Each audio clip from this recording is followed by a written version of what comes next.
With the Butt Kicker Gamer 2, what you see and what you hear is what you feel. Butt Kicker. The future is feeling.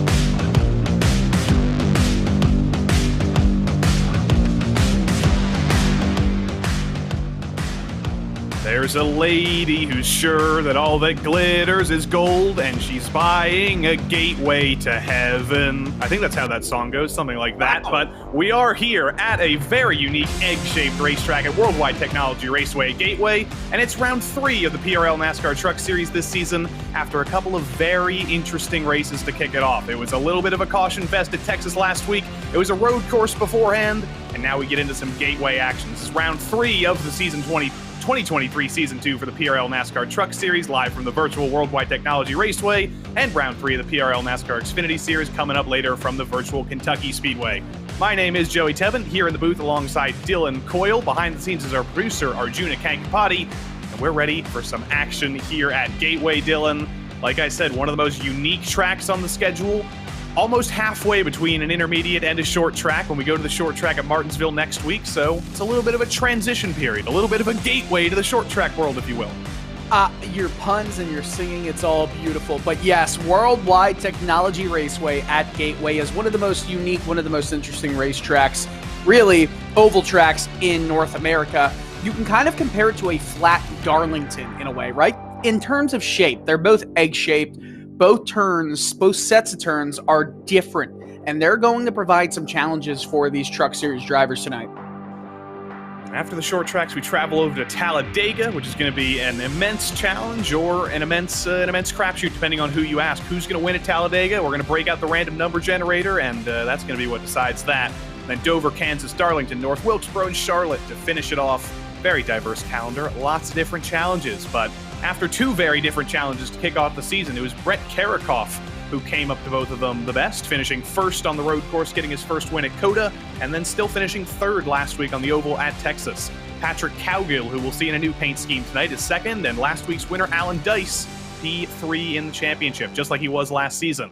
Then Kevin McGarvey, Pierre-Luc Ryu, last season's runner-up Dallas Sullivan, Stacey Hunter, Dalton Geyer, Oliver Goff, and Austin Hunter round out the top 10 in the drivers' standings. But in the team standings, it is also very, very close, and this is the battle we're going to watch all season. Whataback versus Regan Vogue versus Loaded Dice. All of them have full rosters of drivers with winning capabilities, and you can see after 2 races, they're only separated by 12 points. I can't imagine they're going to be separated by much more than that over the course of the season.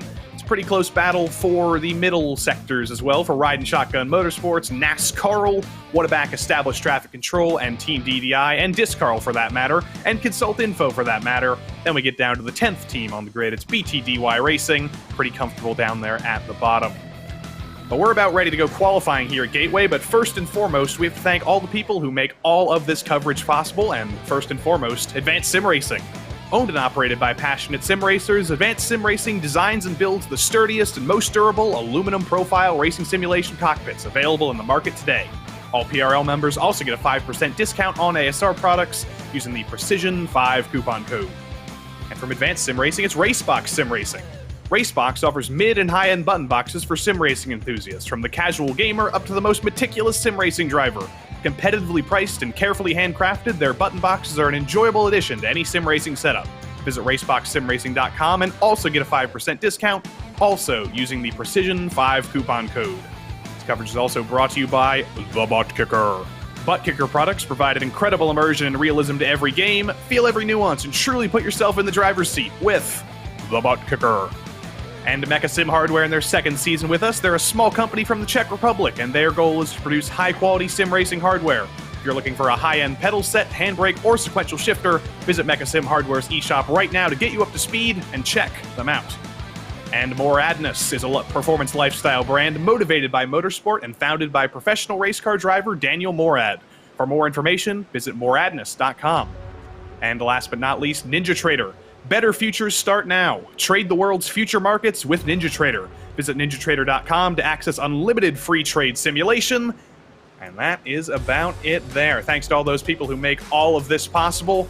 And we arrive here at Gateway, Dylan, which very interestingly, and I think unintentionally, has been set to open qualifying.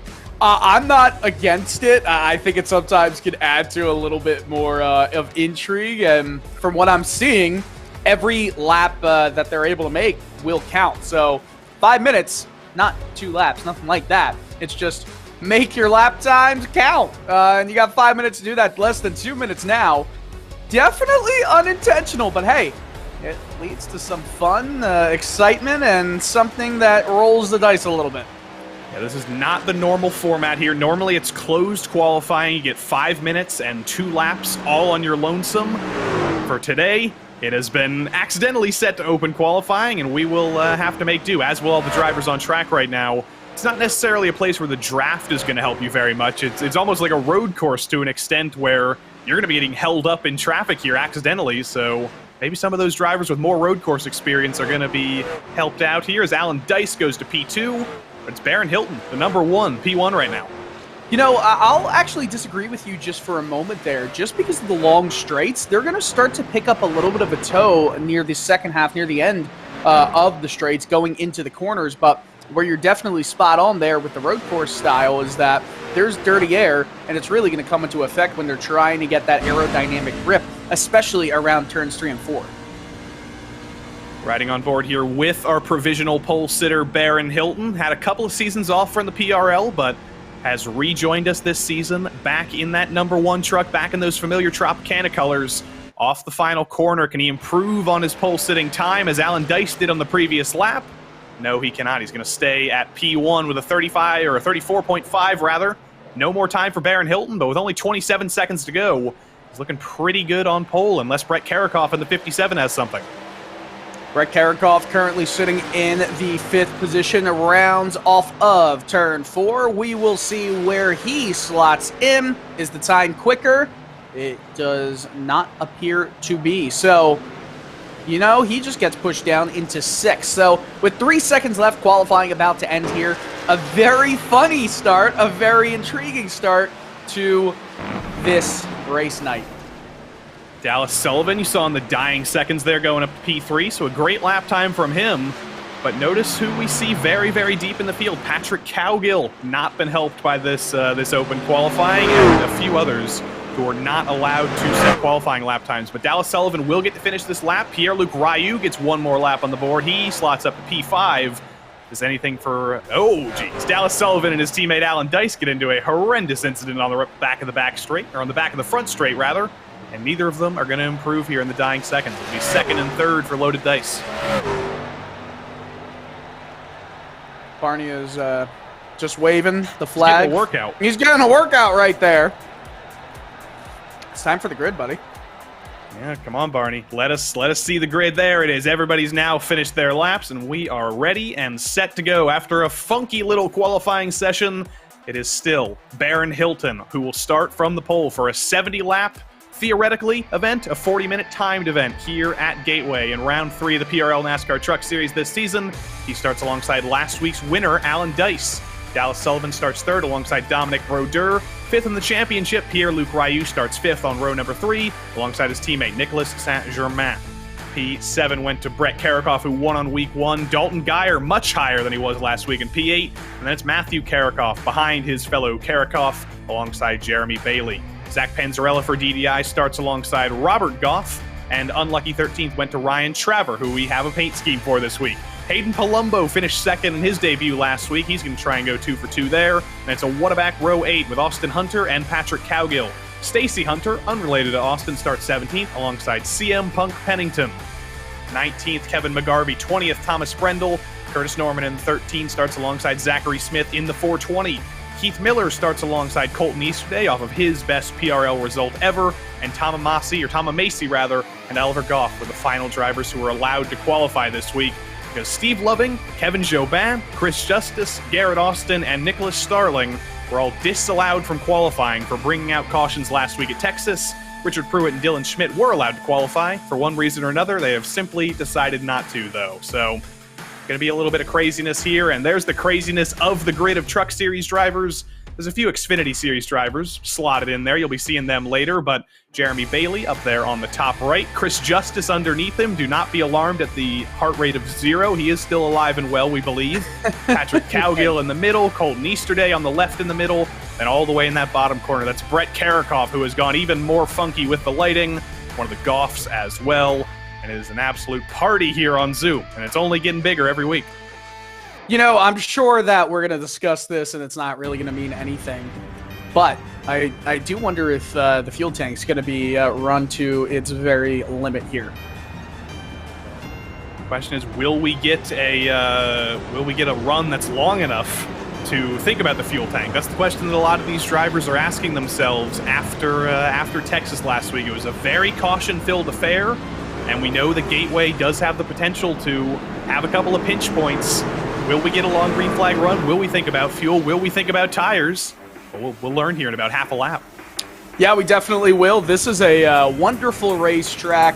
It's got a lot of excitement. Of course, the NASCAR Cup Series goes there nowadays, and usually they'll have a lot of pyrotechnics going on right now against the backstretch while all the cars finish their final pace lap. One of the cooler parts of seeing any race here at Gateway, of course, some other popular series race here as well, and always puts on a great show. We can put on some fireworks of our own here in the booth if we want to. We can do all sorts of special effects. Boom, whee, pow. I'll try my best there. That was so much better. You showed me up with one syllable there. But we are ready for some fireworks of our own here. We're ready to go racing at Gateway. It's Baron Hilton on his return season on pole. The #1 truck leads us to the #1 lap. The green flag is ready at Gateway. And at Worldwide Technology Raceway, we are back and we are racing.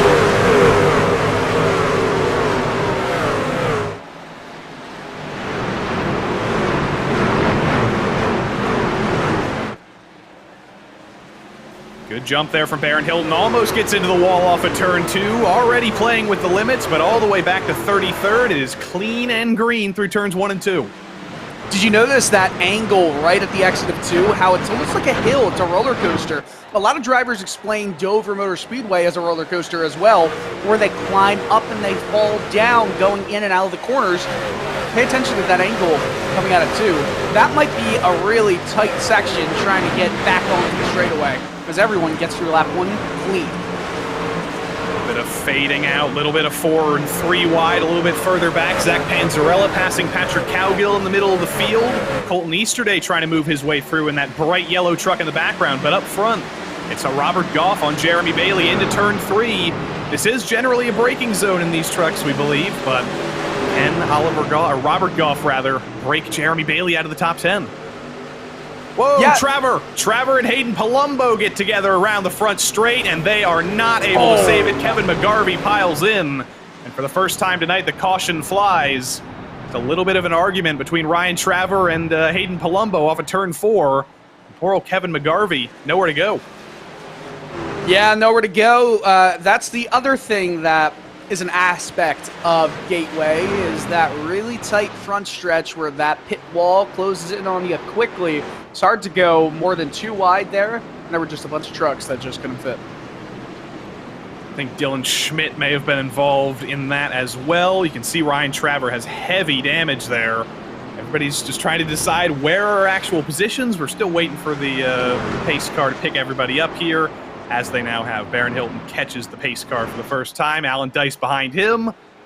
It was a short run to kick it off. We're not thinking about fuel just yet, but we still did have 3 green flag laps. Do you think about pitting already here if you're at the back? Absolutely not. Not at all. I feel like you need to make sure that you've got the tires if you want to utilize the tires by the end of the race. Of course, there's a 4 tire set limit in this race. If you want to use them all, I don't think 3 laps of green flag racing is really going to make much of a difference if you decide to put on sticker tires at this moment. Of course, drivers that were kind of retaining some damage from there, they're going to want to come down into pit lane as they should. And if you're at the back of the field, maybe you want to make a quick adjustment. Maybe you come down, but 3 laps, the tires are fine. Hayden Palumbo is going to come down pit road. Understandably, he got some damage in that incident, and Kevin McGarvey has pulled completely off of the track, so he's done for the day with his damage. Travers going to pull down as well, as will Richard Pruitt. We will take a look at that incident when we can, but it does seem like it was a fairly restrained accident. There weren't that many trucks involved. Only one in Kevin McGarvey is truly out of the session. But as you mentioned, at Gateway, it's a very, very narrow front straight. When there is an accident like that, it's very, very hard to avoid. I mean, I always try and think of some accidents we've seen at other tracks with similar dimensions of the front stretch. I mean, you remember years ago, Danica Patrick had a blown engine at Phoenix Raceway when the backstretch was the front stretch, and everyone collided into her because there was just nowhere to go. How about at the Milwaukee Mile, where Carl Edwards and Brett Keselowski had their run-in? Well, again, Edwards turns Keselowski, and there's a huge pileup because there's nowhere to go.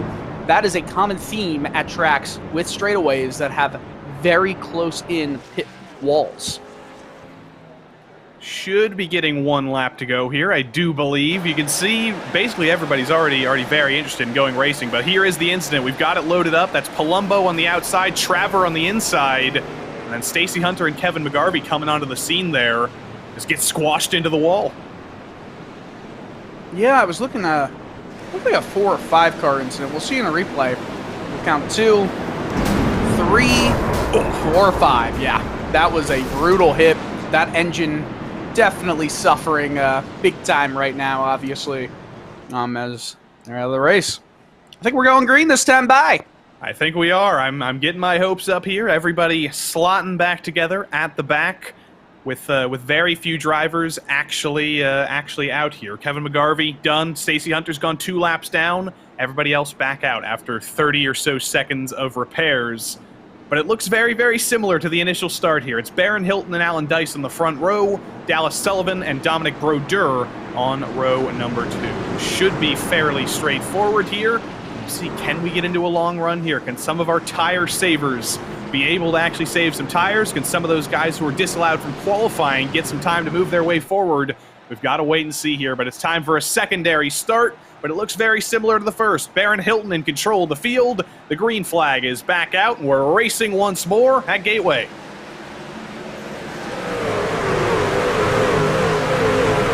That's a fantastic jump right there for Baron Hilton. Dallas Sullivan right on his tail, but definitely exactly what Hilton wanted. By the way, we didn't really mention it that much, but Kevin McGarvey, who is only 12 points off the lead of Karakov, well, obviously he's out for the race.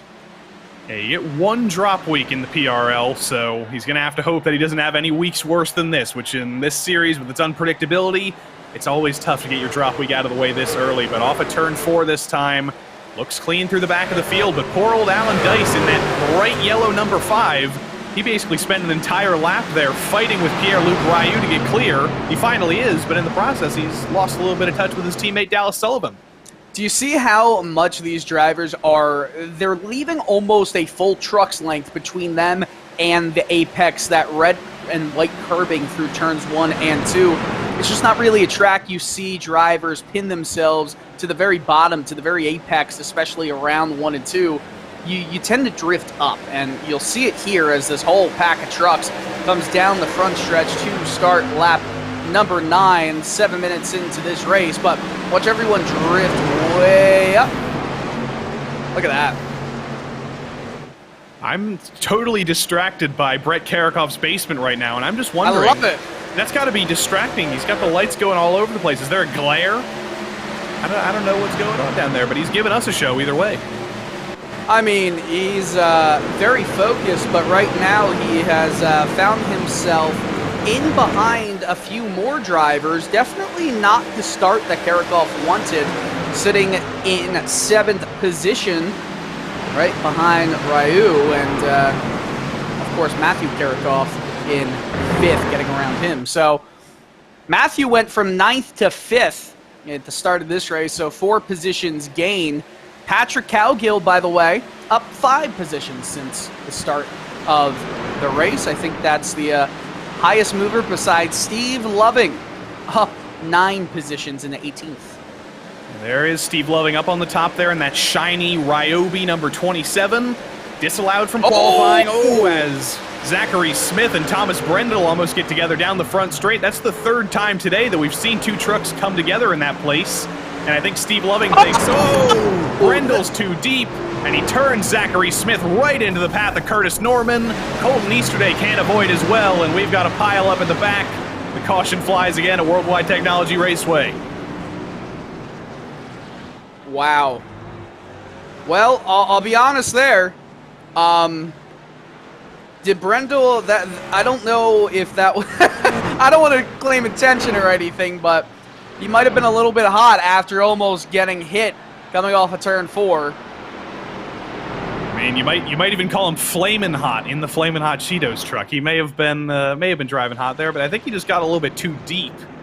We'll catch the replay when we can, but I think everybody at the back is probably thinking, what do I have to do in this race to stay out of trouble? Because that's the second time Ryan Traver has been involved in one of the cautions. He thought he was staying out of trouble at the back, and the trouble came for him again. Yeah, you're never staying out of trouble when you're racing at Gateway. It's just such a difficult track to master. It's such a difficult track when you're running in traffic and trying to get around other trucks, other cars. There's just not much room on the exit because you're trying to maximize that speed for the straightaway, and if you get on the throttle a little bit too early, you're going straight into the wall, or you have to lift and you're going to be gobbled up. Speaking of getting gobbled up, Brett Karakoff has decided to pit here under the second caution of the race. He's joined by CM Pennington and a few other drivers with damage, but that is a very interesting choice from Brett Karakoff, and one that nobody else has seemed to follow as we take a look at what happened between Brendel and Smith, and then everybody else who came onto the scene. I am, right now, I'm not sure who we're on the replay with, but... Easterday got instantly blown there. We'll watch him basically T-bone Zachary Smith here. Nowhere. Well, this is the lap before, actually. No, it is. Bam! I'm glad the wall came in there, because that was a violent hit, and for a driver who had some horrific luck last season, finally got his first top 10 last week, well, the good luck was fun while it lasted. Very fun. Lasted very short. But yeah, let's talk about that decision from Brett Karakoff. He's in 23rd right now, so this is a very big track position circuit. You need to have good position because you're going to use the tires up getting by one guy, two guys, three as we continue moving into this race. I mean, we're under a half hour to go here. Patrick Cowgill in 10th. Patrick Cowgill might be loving that move more than anybody with Brett Karakoff going into the pits. But I mean, yes, the tires, by this point, the tires, even with like 8, 7 green flag laps, they're starting to show some wear, just a little bit. But nonetheless, I'm still, I don't know about that move with the track position. Yeah, bad news here, Dylan. Not only does Chris Justice have damage, but he has dropped the broken heart rate monitor, so... No! We don't even know. It's Schrodinger's Chris Justice right now. Is he dead? Is he alive? Maybe we'll never know. It's in superposition. He's both things at once. Maybe. So here's Robert Goff displaying the glaucoma background there. He's concerned about what we'll think about his setup back there, so he's blurred it all out, but he should talk with James Carter from the F3 side of the PRL. I think both of them would get along very well. They would blend in together. They'd have a good time. But I think we're ready to go racing here again, and I think we're both hoping that we get a longer green flag run soon. Well, it's the interesting thing, and the thing we don't really we're not used to except in series such as Precision Racing Precision Racing League series, is that we got the time clock, right? So these cautions are doing nothing except hurting the drivers who want to move up positions. You know who this is going to hurt more than anybody if we keep getting into situations where there's cautions? Brett Karakoff.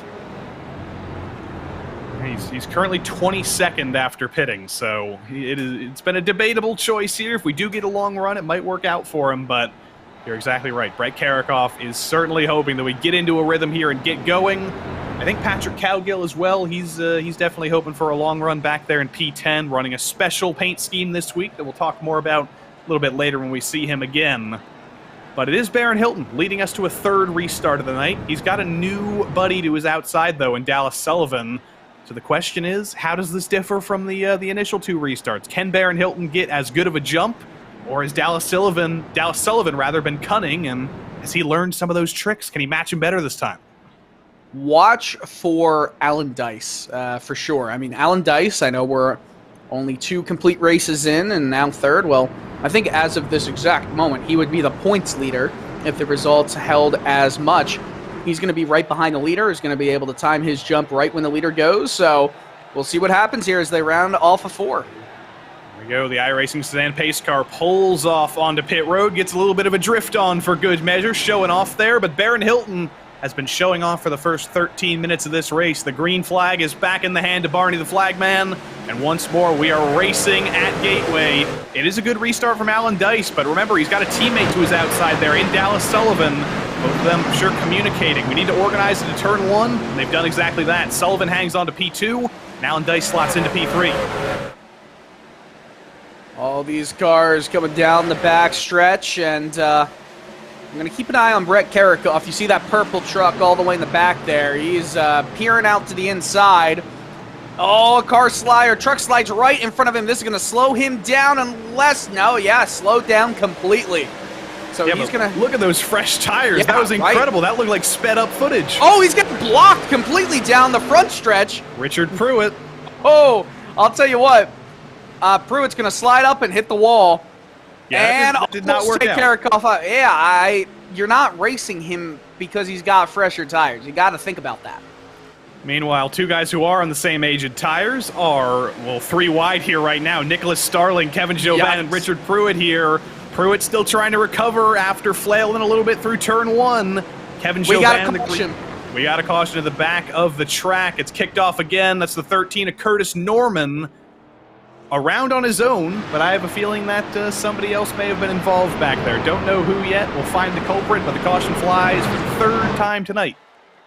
Yeah, kind of on his own. He sent it in a little bit too deep. Might have been some contact in front, but that was kind of on his own accord. You'll see the brakes are not applied as well as he'd like them to.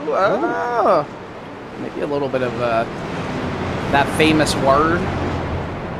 A famous word? That famous word we don't like to say in sim racing. It looked like he was hit. I don't know if he was. I don't know if I would blame the secret word. It looked to me like Dylan Schmidt checked up and Norman just slammed on the brakes, but it was a quick snap. I do agree. Yeah, it was a weird looking incident because usually you don't see a guy, see a car just snap around that quickly without something going catastrophically wrong. I mean, maybe the cat just jumped up on the steering wheel, right? That is possible, and we've got confirmation in the chat, by the way, from Colton Easterday. Had nowhere to go. He was on the brakes, so as we theorized, there was absolutely nothing Colton Easterday could have done there, and unfortunately, that just seems to be the way the Colton Easterday races go sometimes. That's how it kept going last season. It was not his fault whatsoever. It somehow happens. There's always trucks spinning in front of him somehow. I don't know what more he has to do to stay out of trouble. You know, if we're talking turn 3 and 4 where it's wider and it's not as sharp of an angle as turns 1 and 2 are, then maybe you can give the argument he could have gone high, could have gone low, but there was just nowhere to go. You know, you can't turn the wheel any sharper to the left to avoid it down low, and if you go up high, you're going to wreck 2 other trucks. Sometimes the bad luck just follows people for multiple seasons. That's life. That is life, and that's iRacing, but it does turn around eventually. We've seen in the Cup Series this season, the PRL, Trent Dinkel, who had a horrific season last season in both the Cup Series and the Xfinity Series, he's won the first 2 races of the Cup Series season this season. He's back to his prime. He's back out of the bad luck, so it'll turn around one of these days. That's just the law of averages. How do the Cup racers compare to some of the skill level we see Xfinity and truck races have? I mean, the Cup and Xfinity fields have a lot of crossover, so I'd say they're pretty similar. The Truck Series and the PRL is designed to be a sort of an opener to oval racing for drivers who want to get started in league racing, for drivers who might be more experienced in other disciplines, to really get their feet wet in oval racing, so understandably it's a little bit less experienced. But in the Cup Series, you do see guys who have been in the PRL and in the league racing scene for years and years and years, and because of that, tend to have some pretty good races. At Richmond, I don't remember the exact caution count, but it wasn't many. There were only 2 in the Xfinity Series race last week, and not many in the Cup Series race either. You know, the best thing about the PRL is that online presence that they have and that consistency week in, week out, season in, season out, with having so many different disciplines, so many different series, so many different drivers. There's a reason it's regarded so highly in the iRacing world.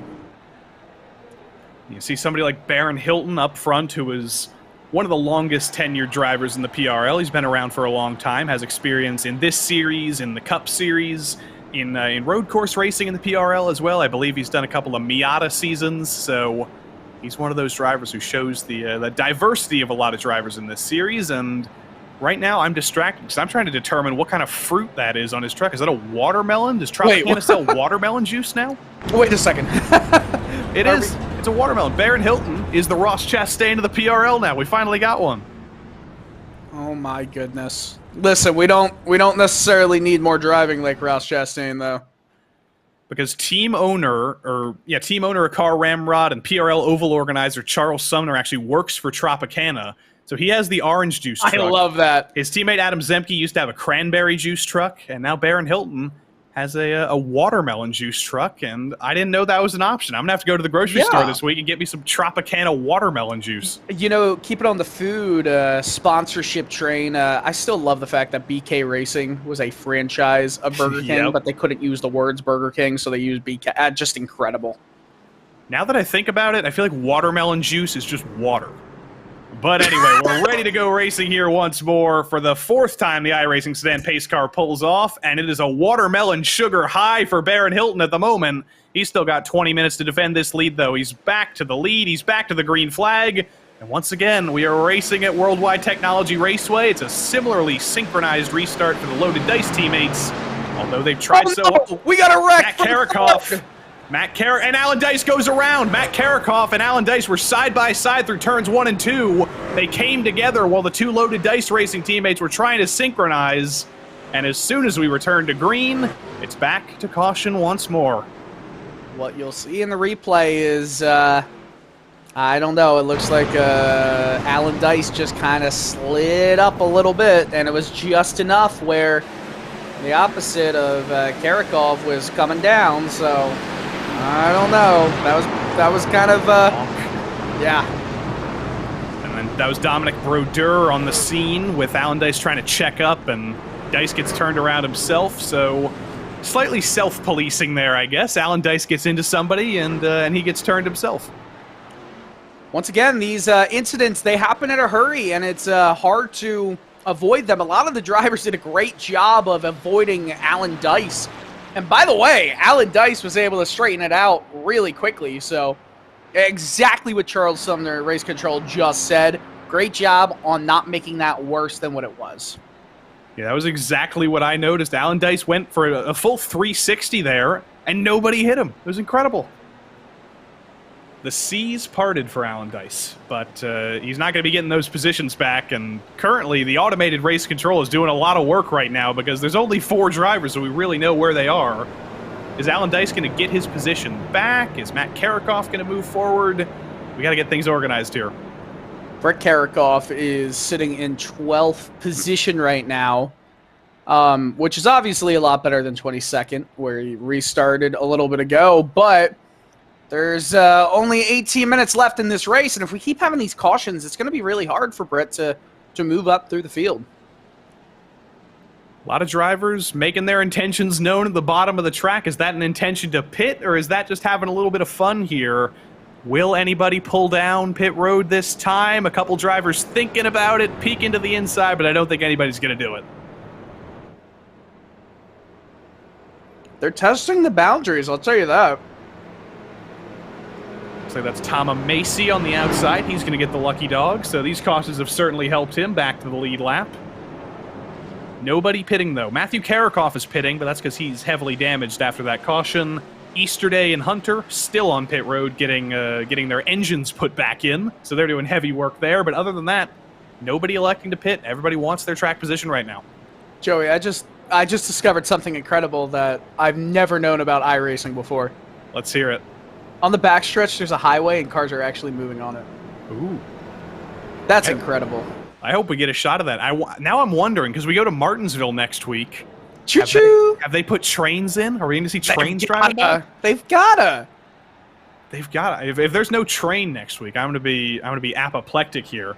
But we do have a couple of pitters. They're all damaged, though. Alan Dice, Ryan Traver, Hayden Palumbo, Zachary Smith, and Mr. Dylan Schmidt have all brought it down pit road, but that's because they were all involved in the calamity there.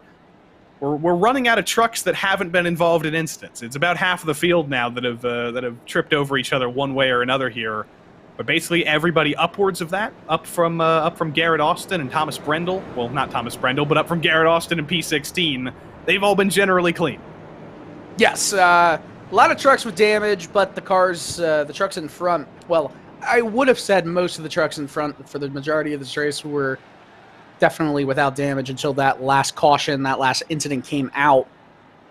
I don't know. I don't know what to expect from the rest of this race because time is dwindling very quickly. Here we go. One lap to the restart here. 15 minutes on the clock it'll be once we cross the line. We got to get into a rhythm one of these days, but turn one is such an exceptionally difficult corner because we were talking about this before the race started. You don't often have to use the brakes in these trucks outside of the short tracks, but at this place, you do. I mean, we were talking about it right beforehand. If you do use some brake in these trucks at any circuit, it's going to help you to turn marginally better, but that adds up every single lap, a tenth a lap. Another 10th here, another 10th there. I mean, like, if you get like 100th, that's fine too. But turn one and turn two, you really got to brake for it. You really got to get that car, that truck to rotate. And so far, not everyone has really figured that out yet. Here we go. Let's see if we can get into a rhythm here. The iRacing sedan pace car once more. It's going to show off its drifting abilities onto pit lane here. There it goes. Good little drift coming in. Baron Hilton starting to get deja vu at the front of this field, but he's going to see the green flag once more, and he's got a new friend to his back. That's Dominic Brodeur, who's going to try and follow him to this restart. We're racing once more at Gateway. It's a little bit of a jump further back from Austin Hunter, peeking out to the outside. Nothing doing there. It's a huge checkup as Dalton Geyer up on the top there doesn't get going very quickly at all. 3 wide further back, Jeremy Bailey tries to get to the inside of Austin Hunter. It's very close quarters in the middle of the field. Again, not the position that you want to be in if you're Brett Karikoff. Karikoff in that purple 3 wide, almost gets a little bit of a tap in his left side of the body work there. He's 3 wide again, going into 3. Drifts up a little bit, but he's able to manage it and keep it going forward with those fresh tires. We're coming around turn 4, and we've got a little bit of side-by-side action for the lead.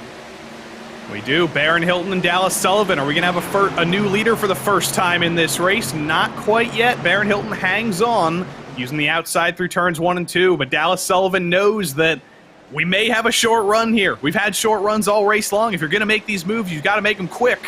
Dallas Sullivan is going to try and go for it again into turn 1 if he can stick with Hilton. It's a little bit further back. Some of those drivers further ahead, falling back. Jeremy Bailey dives it in. It's craziness in the back here. Garrett Austin, rather, was the one who dove it in. Even with all of these incidents so far... Oh, no! This is going to be an Alex big hit into the inside wall, the pit road wall. It rears its ugly head. Caution is out. Lots of trucks done for the day. We're still wrecking.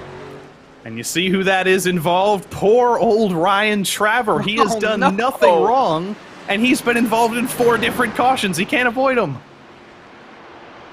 Oh, dearie me. Dallas Sullivan is probably hoping he could have made that move in turn 1 work because he was so close. Hilton was able to hang on, and that was one of his few opportunities to steal the lead away. You know, Brett Karikoff is lucky he's such a good driver.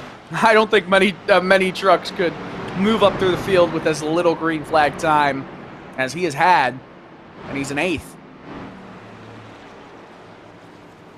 I love the ambiance here. We didn't have the fireworks to start the race, so there's no smoke in that way, but with the amount of trucks that are damaged, there's always just a haze of smoke around the track, so it makes me think of the fireworks. It makes me happy. You know, I was about to say, I was beginning to say that with all of these trucks, just kind of done for. Or so we've seen as we get the replay. I mean, those were some hard hits. I mean, almost flipping over some of these trucks. I was going to say we have 30 of the 33 cars who entered in this race still in the lead lap. I mean, that's not going to be the case anymore. Yeah, that was Tom Macy, who was in that brown truck on the scene. Ryan Traver involved. Zachary Smith did a good job of avoiding everything. But Alan Dice and Thomas Brendel, I have a feeling that they're going to be on pit road for quite a while here. But we see Brett Karakoff here in the 57. Like you mentioned, he's had a great drive forward. And right ahead of him is Patrick Cowgill in a unique paint scheme this week. It's different. He's actually uploaded it within time, and he said it's a throwback to a scheme he ran in April of 2012 on NR 2003. Oh, I love that. The sponsor on Patrick Cowgill's truck is a company called Ballard, which is a company that did some work for him when his basement was flooded. He said they hooked him up on their day off, so he decided, you know what, to repay him, I'll run their brown truck for him. I love that. That's awesome. By the way, in the top 5, we've got some heavy movers in this race. Austin Hunter, up 10 spots since the race started, from 15th to 5th. Robert Goff from 12th to 4th. Top 3's pretty much been up there the entire race. Yeah, Robert Goff, this, I believe, would be a career PRL best for him if he finishes up here in 4th. But there's no telling. Will it be 4th? Will it be even higher? There's been all sorts of craziness, and Goff has avoided every little bit of it. This has been a career day for Robert Goff. We're less than 30 days from the point where I could say, may the 4th be with you. Yeah, do we have a race on the 4th? I don't know how the dates work out there. I gotta check it. Let's check the calendar. We got time. May 3rd. Well, that'll be Thursday night. Will be the 4th then. So you'll have to see if you can slot in on the F3 broadcast later in the week. That's fair. That's true. I'm just gonna have to make a very brief appearance to say, may the 4th be with you. I'm not even gonna be there for that race. By the way, yeah, Arjuna, sorry, not gonna be there on May 3rd. I'm gonna be back home, away from my sim. Bad luck. So I know. You're gonna be one of those people in the back there, down the highway past St. Louis. Unacceptable. I mean, fair. Unacceptable. You know, not much I can do about it except, you know, not see my loving family, but, you know. We're your loving family. We're your loving family. That is true. You are my loving family. I mean, that's why I carry RaceSpot wherever I go to a race. I got my little RaceSpot pin that Arjuna gave me. I didn't get a RaceSpot pin. Well, have you ever met Arjuna in person? No.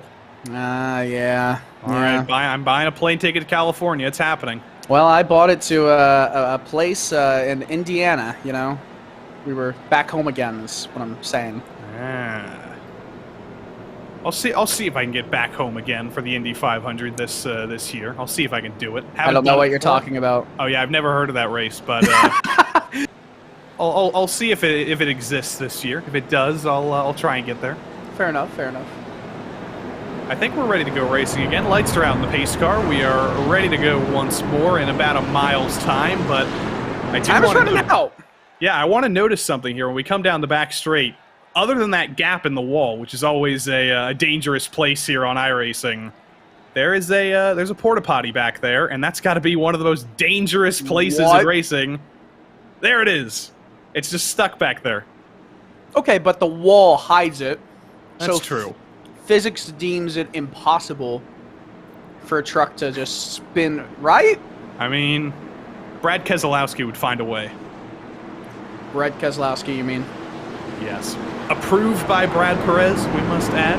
I saw the people were getting mad that they took bread from him, but he was like, no, they asked me, we approved it, so everything's okay here, and everything's okay up front with Baron Hilton. I'm getting deja vu here because he keeps having these masterful restarts. Let's see if he can keep it up this time around. Single digits of minutes left on the clock. Baron Hilton leads us back to green once more. It's a better restart from Dominic Brodeur this time, but he's not going to be able to get to the inside of Dallas Sullivan for P2.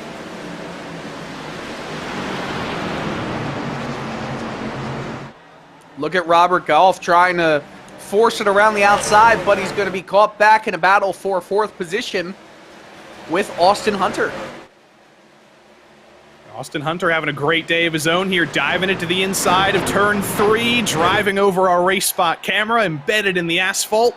And Austin Hunter not to P4, though, has not been able to steal that position off of the final corner, though. It's a good run from Dallas Sullivan. Will he go for the dive? And look at Brett Karikoff in that purple truck further back. He's got to go for some dives because he is running out of time to move his way forward.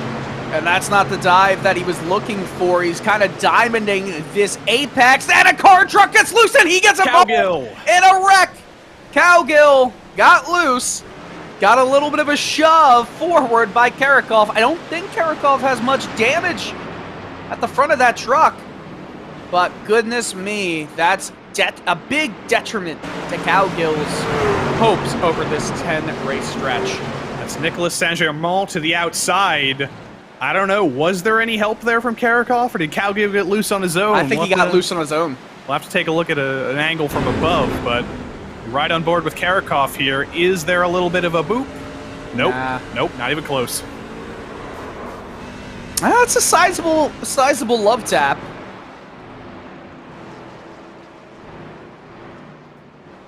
I mean, it's ironic because Patrick Cowgill's car, or truck rather, is sponsored by a company that does basement repairs, and the basement guy, Brett Karikoff, is the guy who gets damage from that. That is a connection that an English teacher would be proud of. I'm so happy. If any of my English teachers are watching, you're welcome. By the way, I see we're always kind of monitoring the YouTube live chat, so if you want to be a part of the broadcast, talk with us, feel free. Feel free to get involved. That's it's always fun for us to watch. Joey, you just literally, as I spoke about it, decided to write in the chat.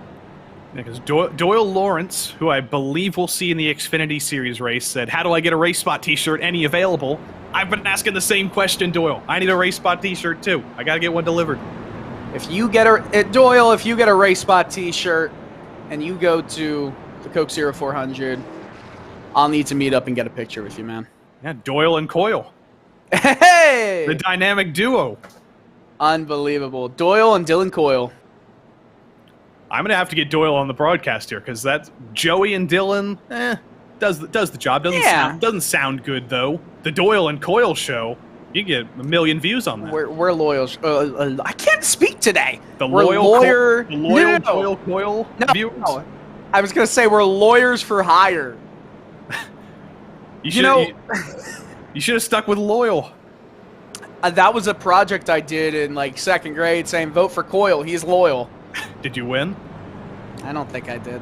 That was the end of your political career. Yeah. When I was younger, I couldn't pronounce my L's and my R's, so saying the word lawyer is very difficult. Did that royal you? It riled me up. I'm just thinking about what other words end in oil. Like my name? Yeah. Toil, that's not a word. Toil, that's a word. So we got toil, loyal, royal. Just be careful you don't get across a word you don't want to say. I mean, I don't know that's always the danger. When we're doing word association, you never know what you're going to land on. Oh my goodness. Look at the clock, by the way.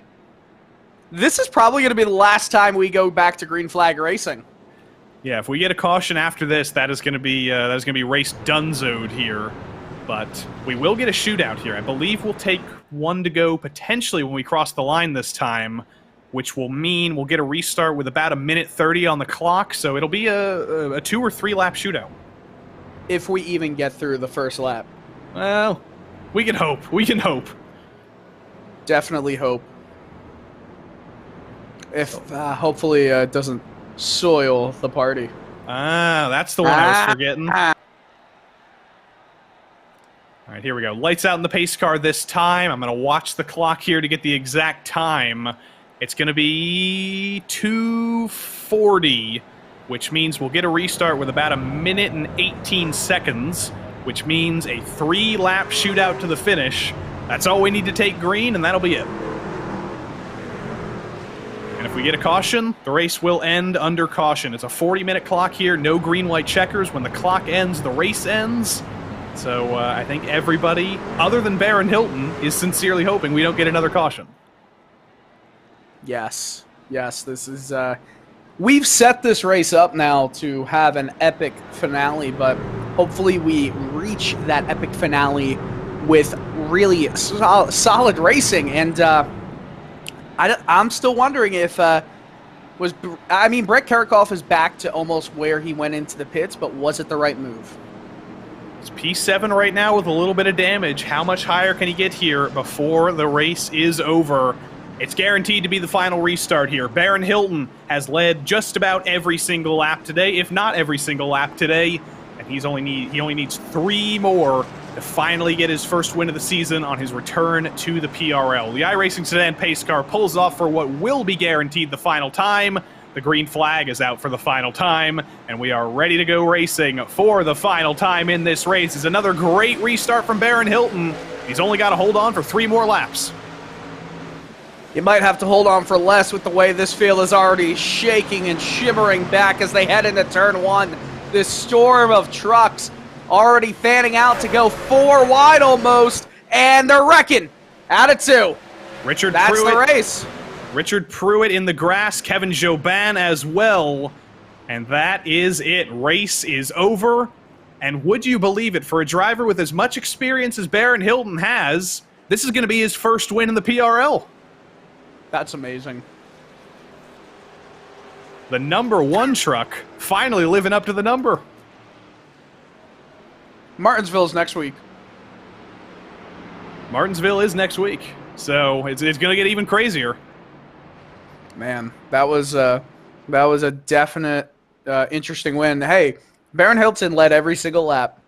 He did, and he did exactly what he needed to do. On all of those restarts, he mastered them, got himself in an unbreakable lead. But let's see what happened here. That's Chris Justice on the outside, Pruitt and Jobin on the inside. Looked like a little bit of latency there. I don't know if they actually made door contact, but the caution does fly. Ryan Traver got a top 20. Hey. Not exactly. After being involved in 4 cautions, he brought it to the finish, and and he gets a top 20s. How about that? Hey, not too bad, right? You got to finish. So yeah, that's all you need. And as they're crossing the line, is this the checkered flag right here? I don't think so. I think it's one more time around. Yeah, one more time around. I believe the white flag was in the hands of Barney the Flagman here, so Baron Hilton gets one more victory lap for good measure, and he's going to soak this in. We're not actually in St. Louis. We're a little bit across the river. We're in Madison, Illinois, technically, but I think Baron Hilton is very happy either way. He's thinking St. Louis barbecue right now, maybe as a celebration. You ever been to St. Louis? I have not. I was there once, and we drove by Gateway. It was cool to see. Yeah. I don't have much of a story. I mean, we've used up all of our stories here in the cautions, so we're running on empty here. But here's an anecdote. Did you know that the Gateway Arch National Park is the smallest national park in the country? I did not know that. Did you know that Steve Loving gained 21 positions en route to his 6th place finish? That could be the drive of a champion there. Consistency, staying out of trouble, and a P6 finish after being disallowed from qualifying. That's going to be some good stuff. But up front, Baron Hilton in the #1 truck. Came into this season with high expectations with that number, returning to the PRL after a couple of seasons off. And finally, Baron Hilton experiences the watermelon sugar high and wins for the first time in the PRL. Crosses the line a little bit slower than he would have liked, but a win is a win all the same.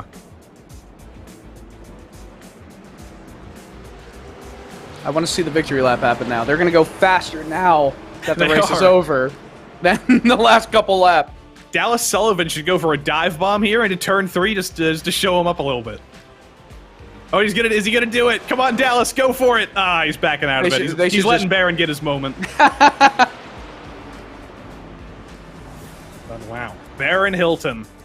Open qualifying. They're already definitely wrecking. helped him. They're already wrecking in the backstretch. Ryan Traver's going for the race win. Oh, no. But here we go. Celebration for Baron Hilton with a bastion of dead trucks behind. He's going to cross the line here, and I think we're going to see some pretty solid donuts here. A little bit of wall contact, but We're going to Martinsville next week. A little damage never hurt anybody. And, oh, that was really smooth. This one won't. Yeah, that's probably the smarter way to do burnouts here. Yeah. I don't think he knows what's happening here. I mean, it's his first win, so it's hard to know. But I think that's Austin Hunter. That's his teammate coming onto the scene to give him a little bit of a truck kiss. So how about that for some teammate camaraderie there?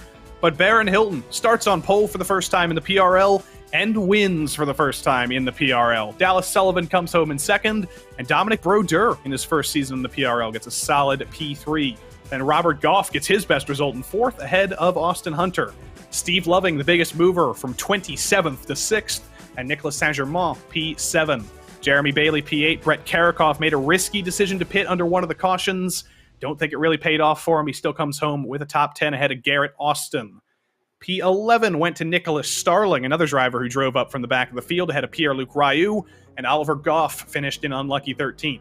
Chris Justice's heart was restarted, but it only brought him to 14th ahead of Keith Miller, Matthew Karakoff, CM Pennington, Curtis Norman, Zach Panzarella, and Ryan Traver round out the top 20. I'm still amazed that Ryan Traver made it to the end of the race after getting bullied for 40 minutes.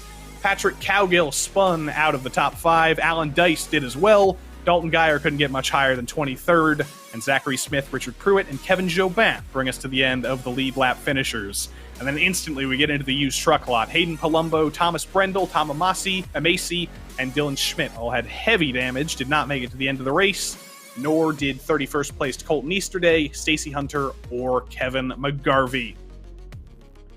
Absolute craziness here at Gateway, Dylan. I'm almost about to lose my voice before the Xfinity Series race even starts. So before that happens, I believe we have our 5th place finisher here on call while we wait for our race winner, Austin Hunter. Welcome to the booth here after P5. I mean, it was a race of survival. How did you do it? I just kind of picked my way up through the field, just kind of one at a time. I honestly didn't even pass that many trucks on speed, just restart after restart, took one or two as I could and avoid the wrecks. Well, it's Xfinity Series racing coming up next. Your brother Nick going to be racing at Kentucky. Do you think he can beat your P5? Oh, absolutely not. 0% chance. Right, if the entire field's wrecks, maybe. I mean, those are fighting words. We'll see if it works out. Austin, P5, congrats, and we'll see you next week. Thank you. I just want to make sure I say congratulations to Baron Hilton. He's one of my really good friends here in Houston. He's had a really long, hard year, so I'm extremely proud of him. Thank you, guys. I'll make sure to pass that on. Austin Hunter, P5. And speak of the devil, Baron Hilton, one of the Texas Mafia here. First pole in the PRL. First win in the PRL. Were you happy that all those cautions came out to preserve your win? I'm not going to lie to you boys. You know, I'll take the win either way because, you know, it's my first win. Super excited about that. I wish I could have stretched my legs out a little bit. I was pretty confident about mid and long run speed, but like I said, I'll take the win any way I can get it. We go to a short track next week at Martinsville, so not the most similar to Gateway, but similar in some aspects. Do you think you can keep this speed up for the short track next week? I'm pretty confident. I took a couple of seasons off, as you guys know, but I feel like I'm refocused now, and I'm going to put the work in to hopefully continue these positive results. Well, Baron, welcome back to the PRL. Congrats on your first win, and we will see you next week, Mr. One Truck. Yes, sir. Baron Hilton in the Watermelon Tropicana entry, victorious for the first time in the PRL, coming home just short. Second place in the race is with Dylan Coyle, Dallas Sullivan. Hey, how's it going? Hey, Dallas. It's going well. You were really close multiple times to kind of breaking the barrier, getting in the first place. Do you feel like it just came down to not enough time to really get into the rhythm? Yeah, unfortunately. You get races like that, but yeah, I did have a run or two on Baron there, and you know, all these cautions, I got to be aggressive, but I don't want to be the guy wrecking the leader, you know. So just trying to race with a little bit of respect out there, lead by example, and finish second at the end of the day. But you know, I'll take it. It's a good points day. Based on how today went, I got to know what your thoughts about Martinsville are next. You know, I'm optimistic. I think we just got it out of our system the last 2 weeks, and we're gonna have we got all the wrecks out of the way. We're gonna have a nice, clean race at Martinsville. There'll be a couple incidents, but it won't be like tonight. All right, Dallas, thank you very much. Congrats on that second place finish, and we're going to throw it back to Joey. Thanks. Have a nice night.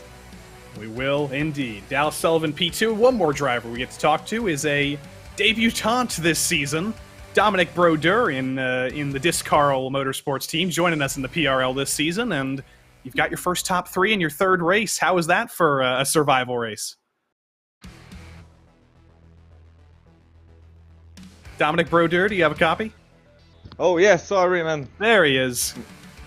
I'm not very good in English. I will try to make my best. But I'm very happy about this race. I'm sure you are. We'll see you at Martinsville next week. Congratulations on that first top 3, and we'll see if it's the first of many next week. Oh, I will hope so.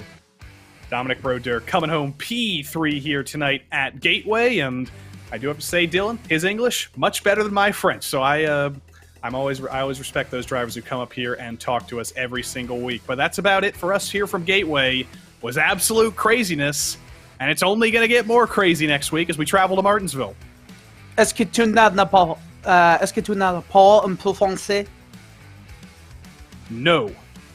Good job. That's the only thing I can say. There you go. Yeah, Martinsville is next week for the PRL Truck Series. That'll be really interesting to see how these trucks are going to fare there. I wouldn't be shocked if we see either Martinsville or Dega being a major drop week for a lot of these drivers. So I definitely think that we're going to be in for some unique surprises over the next 2 races in terms of who's competing for the win. I mean, we're already a third almost through this season. It's coming up to the point where we know who the contenders are and we know who the pretenders are. So are you excited, Dylan, for your introduction to the PRL random number generator? Because after Martinsville next week, we're going to break it out. I'm going to break out random.org, and we're going to pick the winner with the random number generator. It's only been right once. It's only been correct once, but maybe there will be a second. You ever see every FIFA World Cup, they do the octopus or something to size or something? Yeah, love that. That's basically my hero. I feel like I shouldn't be talking about you saying that, but... Well, let's extend our tentacles to the Xfinity Series now, because we have 2 NASCAR races on Wednesday night. I'm a sucker. You are a sucker indeed, just like the Jonas Brothers. But we're ready to go racing at Kentucky Speedway for our second race of the night and the third round of the PRL NASCAR Xfinity Series season in 2023 Season 2. It's not been identical to the Truck Series. We have synced up in a way with the real-life NASCAR calendar, but it is not identical. We travel to Kentucky this week, then we sync up again for most of the rest of the season. We go to Martinsville here as well, Talladega as well, Dover as well, Kansas, Darlington. Then instead of North Wilkesboro, we take the Xfinity Series to Texas, and then it's a season finale at Charlotte Motor Speedway, which is a very interesting place to have its season finale. Tight quarters. That'll be very, very interesting in about 7 weeks' time. I really would have loved to see these Xfinity Series cars go to North Wilkesboro because it would just be so difficult to get the power down and come out of the corners with the car facing straight down the straightaway. I think that would have been a real challenge and a sight to see, but hey, we got to keep these races green, right? Indeed we do, and that's been what the Xfinity Series has excelled at. Last week at Richmond, only 2 cautions, and Abner Acosta came home in second behind Richard Regan Jr., and it's the 2 of them up at the top of the championship standings, separated by only 6 points. And it's Bradley Holly, the winningest driver in PRL history, still looking to get back in victory lane, P3, tied with Daniel Knight on 79 points. Then it's his teammates, Jeff Evans and Thomas Sink in 5th and 6th. His former teammate, Danny Cervantes, is tied with Elliott White, who did not get to practice last week at Richmond deliberately until very, very close to the race start. I believe he's gotten more practice for Kentucky here tonight, so he'll be back up front like normal. Then it's Adam Zemke in 9th, and last season's Truck Series champion in his graduation season, Reese Bogue, P10. But in the team standings, it is similarly close to as it is in the Truck Series. But it's Precision Racing Esports here with Acosta and Elliott White and Michael Diaz, separated by only 6 points ahead of Regan Vogue Motorsports. Then it's the 3 Whataback teams arguing over 3rd, 4th, and 5th, Overdrive, back row, and front row. Car Ramrod in the fray there as well. And then it's Bull Creek Racing, Riding Shotgun Motorsports Rangers, and YS Motorsports down to P9. Still need a 10th team to fill out the board here, but we'll see if anybody joins here during the season. It's qualifying time at Kentucky. Still a fixed setup series here, so nobody's playing with those open setups. It's still Whataback at the top, or at least it was, because Richard Regan Jr. has now broken up the party. That is a fast lap time. Holy cow, almost a 10th and a half quicker for Richard Regan over Jeff Evans. And right now we're obviously watching the points leader in Abner Acosta, who did have one lap that was the slowest out of anyone who set a lap time so far. This is going to have to be a good one, and it is a good one, I'll say. How about good enough for second?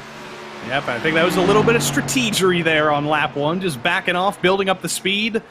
And first and second in the championship are first and second in the rate, or in qualifying at the moment. Terry. One driver we want to watch here, Terry Radford. We'll tell you a little bit later that there is a bet on the line here between him and Mark Kalin. But Terry has not had a great start to the season, and he's not having a great finish to this lap as he loses it off of turn 4.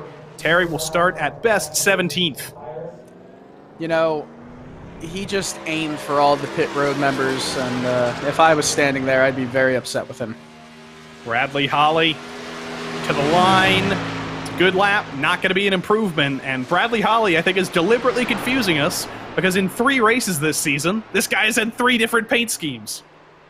Well, sometimes you like to keep the spice of life, right? You can't let it get too stale. Of course, in the 184 car, it's only one of 2 drivers here in this field that has a 3-digit car number. Look at Cervantes going up high, trying to use that air bubble to get a good bit of speed. Of course, I believe he's starting his first lap right here, so he's got maximum top speed. Going to come down all the way low. Of course, turns 1 and 2, different than 3 and 4 here at Kentucky. That was about as perfect of an apex as you could possibly get. This is setting up for a really fast lap time. Here we go. Danny Cervantes, he's waited until the absolute last second here in qualifying, but can he put it on pole through 3 and 4?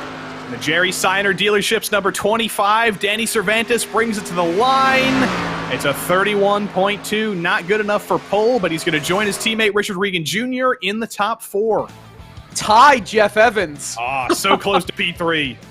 Man, but of course, the second one to set the time falls him behind. That is going to be it for qualifying. Richard Regan Jr. on pole once more. We called him Richmond Regan Jr. last week, and he might just be Kentucky Regan Jr. here because for the 45th time in his PRL career, Richard Regan Jr. will lead the field to green over Abner Acosta. Jeff Evans gets a good qualifying in 3rd. He starts alongside the guy who waited until the dying seconds, Danny Cervantes. Mark Kalin has a bet with Terry Radford this week for who's going to finish higher. Right now, the ball is very firmly in Mark Kalin's court as he starts alongside Bradley Holly on row number 3. 7th place went to Elliott White, who got to practice more this week. He starts alongside Reese Bogue. Colton Lane and Adam Zemke make up row 5. Then it's the Queen, Matt Gagnon, or the King, depending on who's wearing the tiara, starting alongside Jimothy Westerfield on row number 6. Jacob Emery in unlucky 13th alongside Doyle Lawrence, who was in our chat a little bit earlier. Will that be good luck? We'll see. Mike Knight starts 15th alongside Nicholas Hunter, who's in another new paint scheme this week, and I don't even know what that is, so we'll take a look later. Corey Precker for YS Motorsports starts alongside Terry Radford, and 19th place went to our admin, Charles Sumner, I do believe. No, it didn't. It went to Kerry Graves. Charles Sumner demoted to 20th after adminning the Truck Series race earlier. He is back to race for himself in the Xfinity Series. And then 21st, Thomas Sink, disallowed from qualifying after bringing out a caution at Richmond last week. But it's Kentucky time. It's our first intermediate of the season after the short track at Richmond, after the road course at Coda, and somehow, at all 3 tracks, it's been the same 2 guys up front. Nicholas Hunter has a EMS, a fire EMS police call 911 in case of emergency paint scheme going on. So to answer your question there, 21 cars, and Thomas Sink obviously the only one not to have a qualifying time set. We've got 6 of the Xfinity drivers right here. Of course, top right is fan favorite Terry Radford. Indeed, Race Spot's own Terry Radford. Then Corey Precker up there in the blue. That's Jeff Evans in the Miracle Flow shirt, and Callum Ilott lookalike Richard Regan Jr. there in the middle on the right. Mark Caitlin on the bottom left, and Bradley Holly, not in a Lego store. He's just in his own room down there on the bottom right. I'm very, I think that's got to be a record, because that's 6 drivers in a 21-car field. That's a pretty high turnout rate. I'm proud of our Xfinity Series drivers on Zoom. It's like 30% almost. Something like that. Here we go. Kentucky Speedway. This is the current scan of Kentucky. It's not the legacy scan, so unfortunately a track that has been removed from the real-life NASCAR calendar, but still lives on through the power of iRacing. It's a track that a lot of these drivers like. It's very, very wide, tends to put on pretty solid racing. We are ready to go for the one and only time at Kentucky this season. It's Richard Regan Jr. in the 56 on pole, chasing a very important number, because if he wins tonight, not only does he tie Abner Acosta for second all-time, he wins his 56th race in the 56 car. So a little bit of numerology there for you, but there's no numerology at the moment, because it's just number 1 for Richard Regan Jr., and they're wrecking. Mike Knight and Nicholas Hunter come together before the green flag. It's still going to fly for Richard Regan Jr., but what happened to Nick Hunter? He's got to call 911 for that one. I think he does. That's got to be some kind of equipment failure. Oh, no, it wasn't. Oh, boy. Oh, dear. But we are racing anyway. Up front, there's no trouble. Danny Cervantes tries to go around the outside of Abner Acosta, and Jeff Evans peeks to the inside of Danny Cervantes. You see the wideness of Kentucky, now, as Evans and Holly almost come together into 3. Yeah, we're about to complete lap 1 with the field spread out a little bit more than we expected in the back, but everything else has so far gone smoothly as we head into 1, mostly single file. Jeff Evans in that magenta number 51. Well, let's see what happened here on the initial start. That's Hunter on the top. That's Knight on the bottom. I'll let you take this. Oh, it was Terry. Oh no, it was Terry. I didn't even look. I just thought Hunter swerved out, but no, it was Terry Radford. Oh no. I warned you. Oh no. Oh no, indeed. Oh dear. I was. He intimidated them a little bit too much. He did. In that 3. I was living in my glass world there of thinking that Nick Hunter just made a mistake there. Maybe he was on his phone and fell down the track, but no, he got punted by Terry Radford there. Oh dearie me, that's not going to go over well with the stewards, I don't think. And it doesn't help that that the main steward of the oval side, the guy who distributes all the penalties, Charles Sumner, saw that right in front of his own windshield.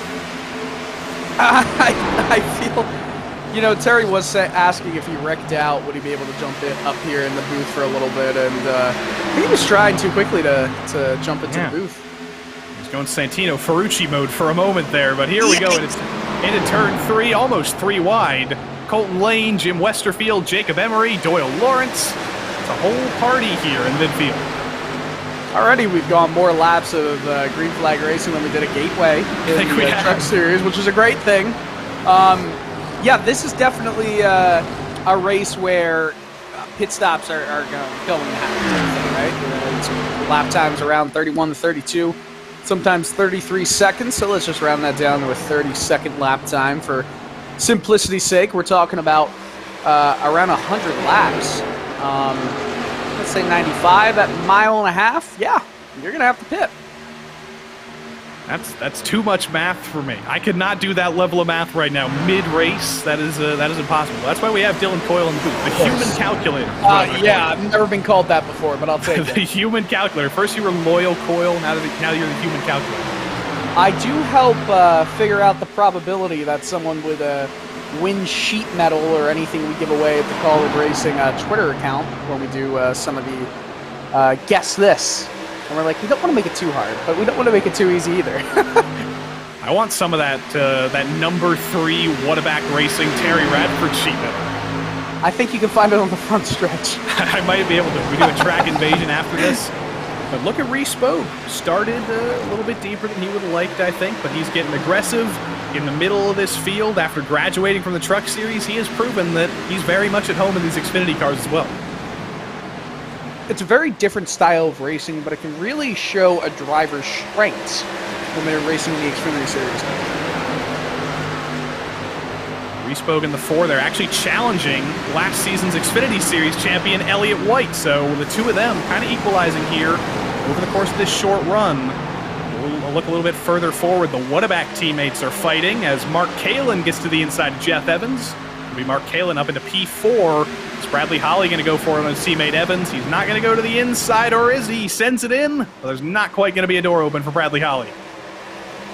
Holly is just moving up a singular lane after really sending it in there in the 3 and 4. Obviously has the speed, though, down the front stretch, courtesy of this toe that he has on Jeff Evans. Not going to make a move. Evans checks up a little bit because Kalin lost some speed as he was challenging Danny Cervantes.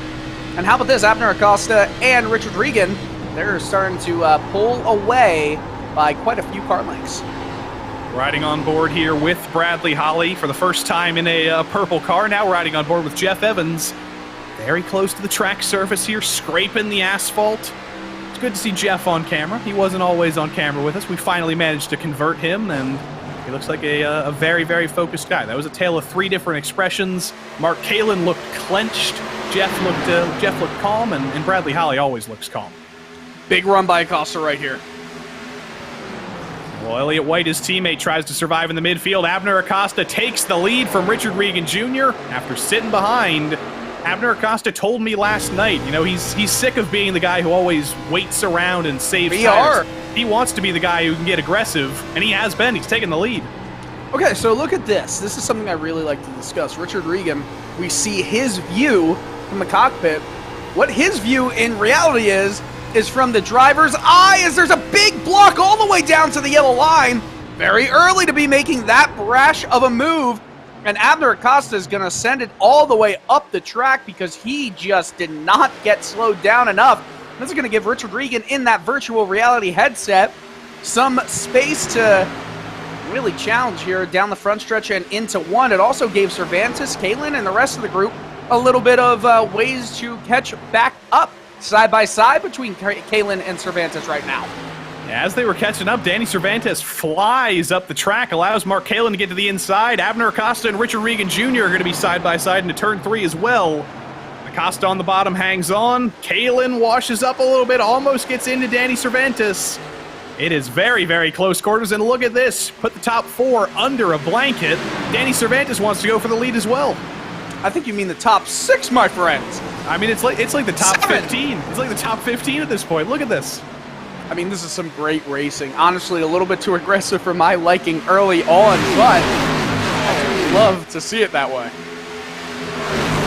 Richard Regan Jr. does take the lead back. Acosta falling back just a little bit. He's got to think. The tire wizard strategy did work for me very well, but do I want to get aggressive early? Do I want to go back to saving tires? He was in the Precision Racing League Discord server last night playing Valorant with Elliott White. And I feel like some of those tactics might be converting here. He's on the warpath. Never played that. Neither have I. You talk like I don't even know if it's about war. It's about guns. I know that much. Oh my gosh. Well, we are in Kentucky. Here comes Bradley Holly again. It has been a whataback. It's been a whataback war here between Kalin and Evans and Holly. They've not been too aggressive with each other. They've been smart. They've been courteous, but there's got to be a point where Bradley Holly starts to get frustrated with that massive magenta Camaro in front of him, or Mustang rather, in front of him, and has to find a way by. Look at that run that Mark Kalin got as well. We see just exiting the bottom right hand of the screen. Oh, almost getting into it with Cervantes. Kalin and Cervantes really have been fighting here, and it's been fun to watch. These two guys formerly teammates, but Danny Cervantes moving over to Regan Bogue Motorsports this season to give them a third driver. Kalin off of turn 4, maybe getting a little bit frustrated, giving a little crack of the neck to get back in the action. He's historically at Kentucky, Mark Kalin has struggled because He doesn't always keep the tires under him. He's a driver who you frequently see off at turn 4 getting loose and getting stuck in that endless cycle. He's got to make sure he doesn't do that again. This is some really, really hard racing, but very clean and fair. It's Corey Precker in a beautiful paint scheme. In the he's not actually the number 35 in this series. That's just his paint scheme designer. He threw him under the bus. He was like, my paint scheme designer put the wrong number on the car. I don't know. I don't think we can throw him under the bus. I'm going to blame Corey Precker fully. Do you want to tell us that you were the designer? I'm not the designer, but I'm always biased against our drivers here. Corey Precker, I'm always going to blame the drivers. I know one driver that we're both biased against. Oh no. Are we biased against him or are we biased towards him? That's the real question. That's a good question. I'm biased towards Corey Precker at times, a driver who's, again, raced in multiple series in the PRL, always supportive of the YouTube broadcasts, always talks to us here in the booth, so we can have a little bit of fun with Corey Precker when we want to. You know, it's really interesting now that you bring that up, is just when you're an iRacer, when you're a sim racer, right? A lot of the time, for you to be recognized and kind of go large in the community, it's because of your involvement with things like this that can market you. Broadcasts are huge, especially on RaceSpot. I mean, let's be honest, not to pat our own backs here, RaceSpot has over 28,000 YouTube subscribers. That's a lot of eyes on you at any given time during a race, which maybe you're just thinking, hey, I'm just going to go race for fun, and that's fine. But if you really want to make a name for yourself, get into one of these series that we broadcast on RaceSpotTV. Get into a PRL league. It's a lot of fun, and you get some people watching. You never know who is. 28,200 subscribers. Maybe you could be 28,201 out there. If you're not subscribed to RaceSpot on YouTube, make sure to do that. Thomas Sink in that familiar orange Whataback entry. Finally, a Whataback car that looks the same as it did last season. Thomas Sink qualified, or didn't qualify at the back, rather. Brought out a caution at Richmond, was disallowed from qualifying this week. His progress forward has not been as quick as I expected it would be. As Reese Bogue and Jim Westerfield further ahead go road course racing with a little bit of a switchback. They're side by side down the front straight. You know, I'm trying to think, how many laps can we go before pit stops start? We're probably a third of the way through the tank, is where I'm expecting us right now. So it's been, what, 11 minutes? So that would be 33 minutes. Pit stops with 17 minutes to go. Unless you want to split it in half. Yeah. That's normally the way drivers have gone in this series, but do you want to split it in half? Do you want to take the risk of a yellow coming out and being a lap down? Well, if anything, I would expect, if you are one of those drivers who go, let's just say you go at the halfway point and before, the 20-minute mark remaining comes around, there's a caution, you're a lap down. Well, it's going to be unfortunate for track position, but you'll at least probably be waved around to the lead lap. So, not too bad as we see a potential move coming down here in 3 and 4.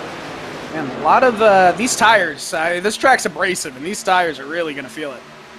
And somebody like Elliott White is one of the best drivers in this series at saving tires. That's why, it's one of the reasons he won the championship last season. He beat the tire wizard Abner Acosta at his own game. Hasn't got a lot of practice at Kentucky this week either, but for one of the drivers who races in the eNASCAR College iRacing Series, he's got a lot of experience in this car. He's a pretty quick learner. That college series is such a great idea to get. I mean, this is a viable path nowadays to at least have a nice hobby, maybe make a little bit for yourself and get yourself some positive notoriety. That's called fame. That is true. That is true. Positive notoriety is called fame. You just wrote a new dictionary definition. Oh my goodness! Do you think anyone's ever said positive notoriety before? I mean, I'm gonna keep saying positively notorious. That's my new band name. That's the title of your memoir. Positively notorious. Dylan Coyle, positively notorious. Yes, let's do it. I think Abner Acosta is negatively notorious right now because the tire wizard has kind of flown too close to the sun. He got so aggressive with Richard Regan Jr. and it has not paid off for him whatsoever. Because right now he's under the clutches of Richard's teammate Danny Cervantes for second, more than he is challenging Richard for the lead. That's a double negative, but I agree with you. This is definitely he is falling off the pace of Regan, and everyone really has fallen off the pace of Regan. Here's the positive thing for Richard Regan. He's got that clean air, that clean track in front of him. He does not have to worry about getting held up at all, but he runs his own lines. Of course, these three cars, they're kind of dealing with everybody in the wake, right? So, of course, you get that tow down the straightaway, but now you got a little bit of dirty air. Of course, these cars are not as aerodynamically dependent as they are mechanically dependent, but at a track like this with Xfinity Series cars, yeah, there's definitely a lot more than we see usually with the Truck Series, and they did gain just a few hundredths, half a tenth on Regan that last lap, and I think the goal is to work together rather than work apart, because this race has the potential to go green the whole way. Of course, broadcaster's curse and all that, but don't say it. Don't say it. I did already, so I think we might have used our caution allowance in the Truck Series race, so I think we can get away with a couple of extra curses, and we've got that buffer. Very fair, very fair. So we'll cross the line here, and we'll see what that gap is. It went right back to 987, so over the last two laps, pretty much the same gap has formed. They got to work together. If they want to catch Richard Regan, they're going to have to use that draft and not try and fight so much, and I think that's maybe what they're doing. It's interesting. Let it ride. 3 different drivers at 3 different teams, 3 different manufacturers too, all working together. How about that? That's it's a beautiful sight there in second, third, and fourth. We'll see if it works out for them. As we take a look back at the Corey Precker show, Jacob Emery, not a memory because we're looking at him, just kind of hanging out here as Precker and Doyle Lawrence fight over P15. Jacob Emery is kind of hanging out, seeing what these two do in front of him. This is like the very tail end of what we could call the full lead group, right? Before we start to segment ourselves between 2 seconds, 3, 4 seconds between each car. So these are the last battles currently on track. We go right back up top to see some good battling happening. Reese Bogue, this is a battle for 7th position. Matt Gagnon is currently holding that 7th spot. These cars are really fighting. These cars are definitely under a blanket. The 7th, 8th, 9th, 11th, 10th, 11th, and 12th. This is a great little battle. This is a great run for Matt Gagnon. It's his best run of the season so far. He's a driver who has just joined the PRL this season to race in the Xfinity Series, and in a field of some of the most experienced drivers in the PRL altogether, he's showing 2/3 of them up right now in P7. It's hard to come into a series almost cold to the point where you don't know the tendencies of everybody else, and I think that's what you might find hardest. As there's a great run from Reese Bogue right here. Oh, he's going to swallow Gagnon up going into 3. Here he comes, Reese Bogue in the 4 to the inside of the 14 into 3. Gagnon still trying to fight it on the outside, though. We've seen some drivers make that outside work. He's got the run. Bogue almost gets into him, has to lift out of it. And that's what's going to save Gagnon there, as Jim Westerfield is now going to challenge for P8, and Colton Lane thinks about making it 3 wide, but backs out of it. Yeah, that was a smart move. It's just too hard to go 3 wide at Kentucky and not have some catastrophic moment going on. By the way, we're getting close to that halfway point. When the drivers start to think about it. Does anybody at the back take a risk potentially? If the likes of Nick Hunter or Kerry or Terry or Charles Sumner, will anybody go for a risk there? We don't know. But everybody's busy thinking about track position right now. As there's Elliott White trying to break back into the top 10 in that pink car. Colton Lane in the 60 to his outside into turn 3 again. Colton Lane is getting swallowed up here as here comes Adam Zemke to his inside now.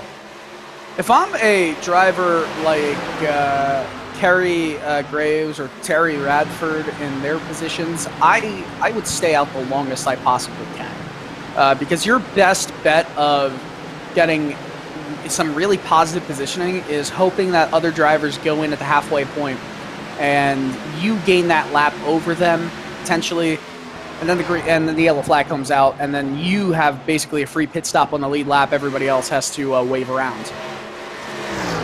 unfortunate stratification up front. Acosta started to pull away from Danny Cervantes, who started to pull away from Mark Kalin, who started to pull away from Jeff Evans. We saw so much, we saw the whole field under a blanket, basically, for those first couple of minutes, but now we're really starting to see the differences in tire-saving abilities in the field. The likes of Abner Acosta hanging on well, Richard Regan Jr. hanging on. Some of the others are starting their falls back. Sounded like you were getting in the middle of a song right there. Hanging on. Hanging on. What songs have Hang On? I got Hold On by Just Check, but nobody who didn't live in the UK in 2006 like me has ever heard of that. You lived in the UK in 2006? No, I was... Oh, okay. I double negatived myself again. This has been a bad night for grammar for me. It was a song that came out... notorious. It was a song that was only popular in the UK in 2006. I was not in the UK in 2006. That didn't work. That didn't work in those 13 words I used. Unlucky number 13. More or less. Colton Lane and Elliott White side by side. The teammates Bradley Holly and Jeff Evans side by side as well. Good move for Holly. He's finally taking care of his teammate. Could this be the night where Bradley Holly returns to victory lane? He had a 14-season winning streak. He won a race in every single season of PRL competition on Wednesday nights until last season. In the 15th season, the streak was finally broken, but a new streak can always start again, and he's moving his way forward, hoping that Kentucky is the place where he finally returns to victory lane. This joke doesn't really work because of, you know, wraps being the thing and painting not working, but imagine going into, like, a Home Depot and saying, hey, can I have the brightest shades of pink, orange, and purple that you possibly have? Sink gets into Adam Zemke, not gonna spin him. Good save from Zemke, doesn't get into the wall. But Thomas Sink, who was forced to start at the back for causing a caution last week, is getting aggressive this week as well. Has the apology, but that's not going to cut it with this green flag run and the way it's been going. Well, that was the first bit of contact we've seen since literally before the green flag. By the way, Richard Regan is going to be in the wake of Kerry Graves here. Richard Regan Jr. in lap traffic got into some trouble last week, more in the Terry Radford department, so we'll see what happens when they lap each other again. But Mark Kalin has closed up to the back of Danny Cervantes, a guy who has not always been the best in terms of tire saving, is really showing some tire saving ability here. He's crossed a new leaf, but as I say that, he clips the apron and goes for a four-wheel drift through turn 2. And he almost came right back up and caught his right side on the wall. Did not, though, and has a decent apex. Does not hit that yellow line right at the bottom. I think he was a little bit weary to do that and potentially clip that apron again. Yeah. Richard Regan has gotten by Kerry Graves. Abner Acosta also getting by Graves. Graves almost goes into the wall as we're still following along with this Kalin Cervantes battle. A lot of things are starting to happen on track right now. It's going to become hard to follow. And the progress of the Sink has been a great thing to follow. He's finally made his way into the top 10 after starting 21st. Right ahead of him, though, his next two targets are Elliott White and Reese Bogue, who evidently are the targets of each other as they almost turn each other coming into turn 3. And soon they're going to have a bright orange buddy in Thomas Sink behind him. But you see him side by side into turn 1 here. Bogue on the outside, White on the inside. Oh, what a clean pass. What a clean pass. That was just beautiful racing right there. And White didn't get that much practice this week, but I have a feeling it was still more practice than Richmond last week, and he is definitely showing some of those tire-saving abilities. First one in the pits, Terry Radford. I mean, we said, might as well go off strategy. Yeah.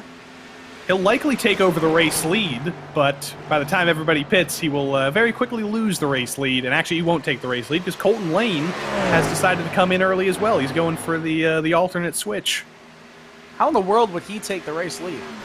Because with the tire wear, if these guys waited like 14 more laps to come in, he would lead a couple of laps. But everyone is basically going to have to react right now to what Terry Radford does, and of course for Terry, he's going to really have to put in some solid laps. We'll have to see in around 30 seconds what his lap time is as he almost gets collected over the start-finish line. We see another driver coming into the pits. And this is... Jeff Evans. And Kerry Graves also going into pit road. Doyle Lawrence as well. Colton Lane coming out of pit road, and now we're starting to see. So a lot of these drivers are splitting it directly in half. Terry Radford is making up a ton of time. We're going to see his lap time. He's in a little bit of traffic right now as we cut back to Abner Acosta. What are we seeing? So race pace, right? 34 seconds, low 34s for Terry. Now mid 32s. And the race leaders, Richard Regan Jr. and Abner Acosta, currently running 33.2s, almost a second and a half off of their fastest lap. So tire fall off, very, very noticeable. Here comes a few others. This could cost them. This could cost Abner and Richard right here. Yeah, well, they tend to go for as long as possible because they know that they can make the passes back once, even if they do lose that track position in the short term, they know that they'll have the fresher tires a little bit later and they'll be able to make those moves. But it's always possible that stuff goes crazy, and quite a few drivers are electing to split this in half. Sink is in, Emery's in, Sumner is in, Westerfield's in, and I have to imagine we'll see a few others this time around. Regan, I thought was slowing down a little bit, but did not. Boy, this is going to be interesting. I just realized that the side of Matt Gagnon's car says flipped, and the word is flipped, which made it exceptionally hard to read. And ironically, he's kind of going for a flipped strategy here, because he's extending this for as long as possible, sticking here with Elliott White, up into the top 6, because Bradley Holly just pitted. I have to imagine he's one of those guys who's just going to try and go as long as humanly possible here, and hope he gets track position out of a potential caution. You know, incorrect is spelled incorrect. Is it? Yes. That's a paradox there. That's breaking my brain. But Bradley Holly on pit lane, that rhymed. I'm still very, very interested in the colors on Bradley Holly's car because it is just bright purple and bright Jeff orange. Evans. We're so used to seeing Bradley Holly in a black and blue car, which kind of blends in sometimes. We're used to Jeff Evans standing out in that magenta car, but at Whataback this season, they've gone deep into the paint scheme department. These are very easily differentiable, and I'm very happy about that. Danny Cervantes is coming into pit road. By the way, purple and orange. Look at the Philadelphia Phantoms. I'm just saying. Remember Regan's them. in. Race leader Richard Regan Jr. is in. Danny Cervantes' teammate is in as well. Abner Acosta elects to stay out, and he is currently getting actually pulled along by Terry Radford, who's on those fresh tires. But this is a critical stop for Regan. Can't afford to bobble. Acosta was only about 8/10 behind him. Let's see Richard into that first pit stall. Does Acosta follow him into the pits this time? No. Yes. Oh, yes, he does. He came in really hot. Acosta gonna cover off Regan. Did he get it slowed down there? I think he did, but I don't it was know. awkward. That could be so costly. But Regan exits pit road now, and we wait for Abner Acosta. I think everything's good. No black flag for him. He's fine. Did get it slowed down, but we've seen Abner Acosta have some trouble on pit lane entry before, and that was dicey stuff. That was really dicey stuff, and you almost wonder if he lost more time by trying to push it coming out of 4. This is going to be a really close one. So remember, Richard's going to have those fresh tires for an extra lap here because he came in 1 lap earlier, so he should be able to take the race lead here. Let's see, Abner Acosta off of pit road through turns 1 and 2 now. Regan's coming around now, and Richard Regan Jr. takes the lead back. That's a big difference, too. 1 lap of undercut. It's incredible with the tire wear. Richard Regan Jr. has pulled a full 1 or 2 seconds with just 1 lap earlier of a stop. Mark Kalin is in the pits right now. Has the only one who has not gone into the pits. Elliott White. Corey Precker has the meatball flag. Oh no. He doesn't know why. How has he pulled that one off? I don't know. Oh, was he the driver who Hunter got into? Maybe. I mean, that's a lot of rear damage. Well, that's from Terry. That's right. But Precker was the guy who Hunter hit when he got pinballed from Terry, right? So the tire, or it could be a blown tire, or it just could be damage suddenly presenting itself after what he got on lap 1. We don't know. And it was Mike Knight who got hit on the initial start, so it wasn't Corey. I think Corey might have blown a tire. So you see all these differences, these gaps on the left kind of changing. Jeff Evans currently shown in second position. Do we notice the new net leader? Yes, Nicholas Hunter has still Wow. yet to pit, so he's going to get a bonus point. You do get a bonus point for leading the Very race. smart. Honestly, very smart for some of these drivers. But 21 minutes to go. Are you going to get a yellow? He better hope for a yellow right now because his teammate Jeff Evans is right there on the scene, and there it is. Jeff Evans takes the race lead from Nicholas Hunter, and now his order of business is holding off Richard Regan Jr. Evans is on 5-lap older tires.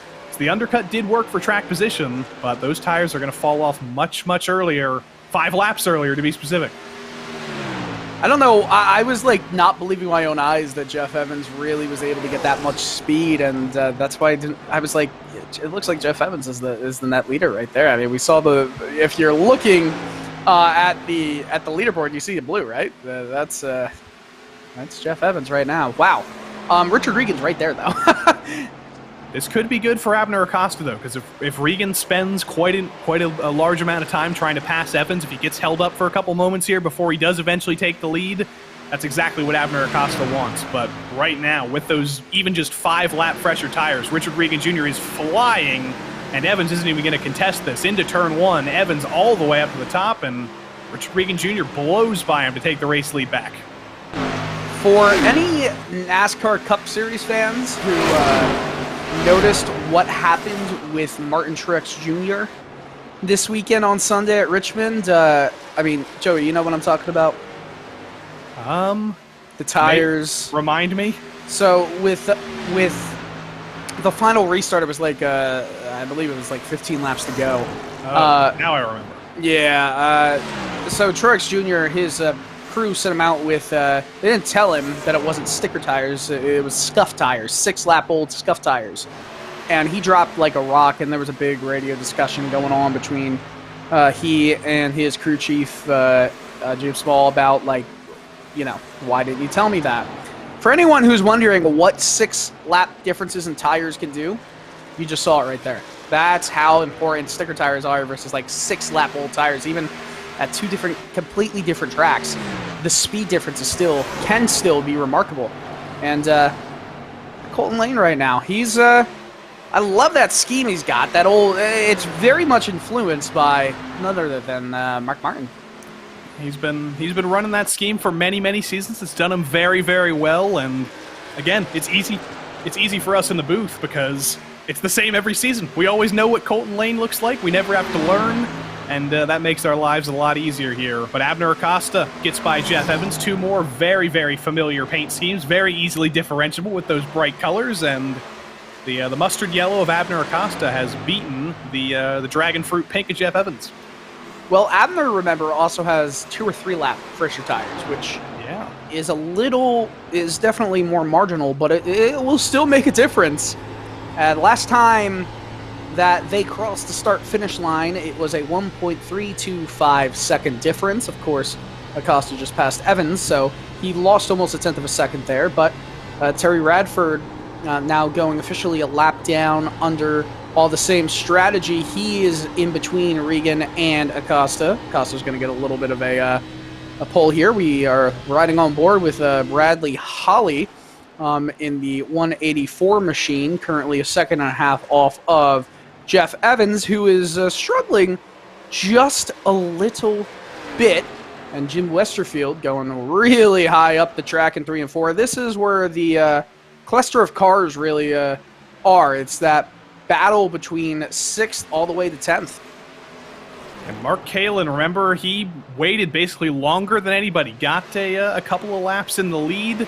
Came in very, very late. He is on the freshest tires right now of anybody in the field not named Elliott White. So look for him to burst his way through the field here. To the inside of Thomas Sink into turn 3. Easy move for him on his teammate. And he's on 8-lap fresher tires than his teammate Colton Lane. That should be even easier here. Yeah, that's not even going to be a competition. There we go. Into turn 1. Kalin on the inside. I almost said coil on the outside, lane on the outside. Easy move as Thomas Sink tried to knock down the wall as well, but Mark Halen is going to be leaving both of his teammates in the dust. I think Kalen has enough to maybe get into the podium. Maybe. I think so, because remember, he was running P4, challenging Danny Cervantes for P3. I don't think that's out of the question. He's got a lot of ground to make up. He's 4 seconds off of Jeff Evans right now, but anything's possible. I mean, the longer they go on this run, the more the tires are going to be equalized. You know, it's not necessarily a linear drop-off, right? It starts... The effects of worn tires when they're 25 to 30 laps old, like, you know, a set of tires 25 laps old, set of tires are 30 laps old, they're pretty much... You're going to feel the same effect. The cliff has already been jumped at a certain point. But when you come to fresh tires versus 5-lap old tires, that's where the big difference comes in. So the earlier in the run that you have fresh tires, that you start making moves, the better, because it's going to start to equalize at the end of it. Speaking of fresher tires, Bradley Holly has 3-lap fresher tires than Jeff Evans right now, and he is all the way to the back of his teammate, and he's having deja vu once again. He had to pass his teammate once before, gets a little bit loose off before getting to the inside. Bradley Holly will likely be able to displace his teammate here into turn 1, side by side for but a moment. And there goes Bradley Holly up into 3rd, ahead of his teammate Jeff Evans, and with the lap car Terry Radford behind. At least Terry's the first one not on the lead lap. So You get a caution. Yeah, Lucky dog. Yeah, lucky dog would be... Unfortunately, he'll likely be the caution, but Wow! we take some and we lose some. You know Terry listens to our broadcast while... That's broadcaster's privilege right there. That's race spot privilege. This would be the perfect time to just show his face on the screen to It see if he has a reaction. I mean, he's in the middle of this battle that's going on between lead lap cars. It's a very uncomfortable spot to be in. The only reason I can say that is because the amount of times that I wrecked an F3 car in the PRL and got commentated on RaceSpot, I think I have some karma that can be reversed. The amount of times I wrecked in a RaceSpot broadcasted race while also being a broadcaster and then saying, I messed up, is pretty high. There was one time that Evan Pasoko and I both were doing in-car broadcasts during an IROC series race long ago in Real Sim Racing, and that was we wrecked each other, and okay, maybe it was 60-40 my fault, but we were having fun on the broadcast with it. Corey Precker going a lap down as well as Evans and Cervantes get by him. But I do want to direct your attention up front while these guys fight with some lap traffic. Abner Acosta is bringing that gap down. Richard Regan Jr. spent a little bit of time in lap traffic behind Kerry Graves, but Abner Acosta is closing that gap down. He's closing it down early in the run as well. So is this the same strategy as the last stint, where he's going to use a burst of speed early here, or will the tire wizard go back to his old ways and maybe wait a couple more minutes to go back to 100%? I mean, I wouldn't be shocked if Regan is just kind of sandbagging it right now. Last time they went across the line, it was just under 8/10. Now it's over 9/10. So, yeah, I wouldn't be shocked if Regan starts to turn it back on. Of course, Acosta had to get past that lap number 13 vehicle of Kerry Graves, and boy, could you imagine if a caution came out right now? No, because everybody is separated by such big gaps that I don't know how we would get a caution. But if we do, that would be quite the crazy finish. Even if we get a caution with like 3 minutes to go, I think that's exactly what Bradley Holly wants right now. That's what Jeff Evans wants, because they might not have the long run speed to fight with Acosta and Regan. But if we get a restart, I mean, if we got a restart, every driver would be crazy not to get fresh tires. Westerfield and Sink are the closest two on track right now. Gagnon and Knight are having a party with each other as well. And Danny Cervantes gets by Jeff Evans for good measure. So while I mentioned that there was so much separation on track, it is all closed again, and suddenly we've got battles all through the field. That's just how it works. Yeah, this is a really good battle right here between Evans and Cervantes. Cervantes not making it easy on Evans, and look who's right there as well. or at least starting to come into this battle, is Mark Kalin, who definitely his speed dropped off. And the podium is going to be hard to do without a caution at this point. Cervantes is starting to pull away, though, from Evans. Well, remember, Mark Kalin was once 4 seconds off a third-place Jeff Evans. He's only 2 seconds off a third-place Bradley Holly right now, so... Well, that's true. His speed hasn't caught up to the leaders, but Bradley Holly's speed has definitely dropped off enough. We can treat this as the race for the lead. We'll let Richard Regan Jr. and Abner Acosta be their own series right now, and we'll say that Mark Kalin's chasing for his own little bit of the lead. F1.5. Yes. PRL 0.5. Book it. I think a lot of drivers are going to hope that reverses when we get to Martinsville and Talladega next week, because it has been the Richard Regan Jr. and Abner Acosta show this season. Elliott White was in contention at COTA as a very strong road course driver. Hasn't quite had the pace at Richmond and Kentucky these past couple of weeks. Hasn't had the time or, frankly, the drive to do a lot of practice. So it has very much become the Regan and Acosta show, but short tracks at Martinsville, always crazy. That could be the place where the balance of power shifts a little bit, and maybe a third player joins the fray. Yeah, you can't forget about Dega either. By the way, that Lucky Dog battle is gone Corey Precker's way. Terry Radford has fallen off the pace of him. Precker's putting in some really, really fast lap times, even a lap down, running with a lot of these cars fighting in that top 5 battle for 3, basically. Battle for 3rd, I should say.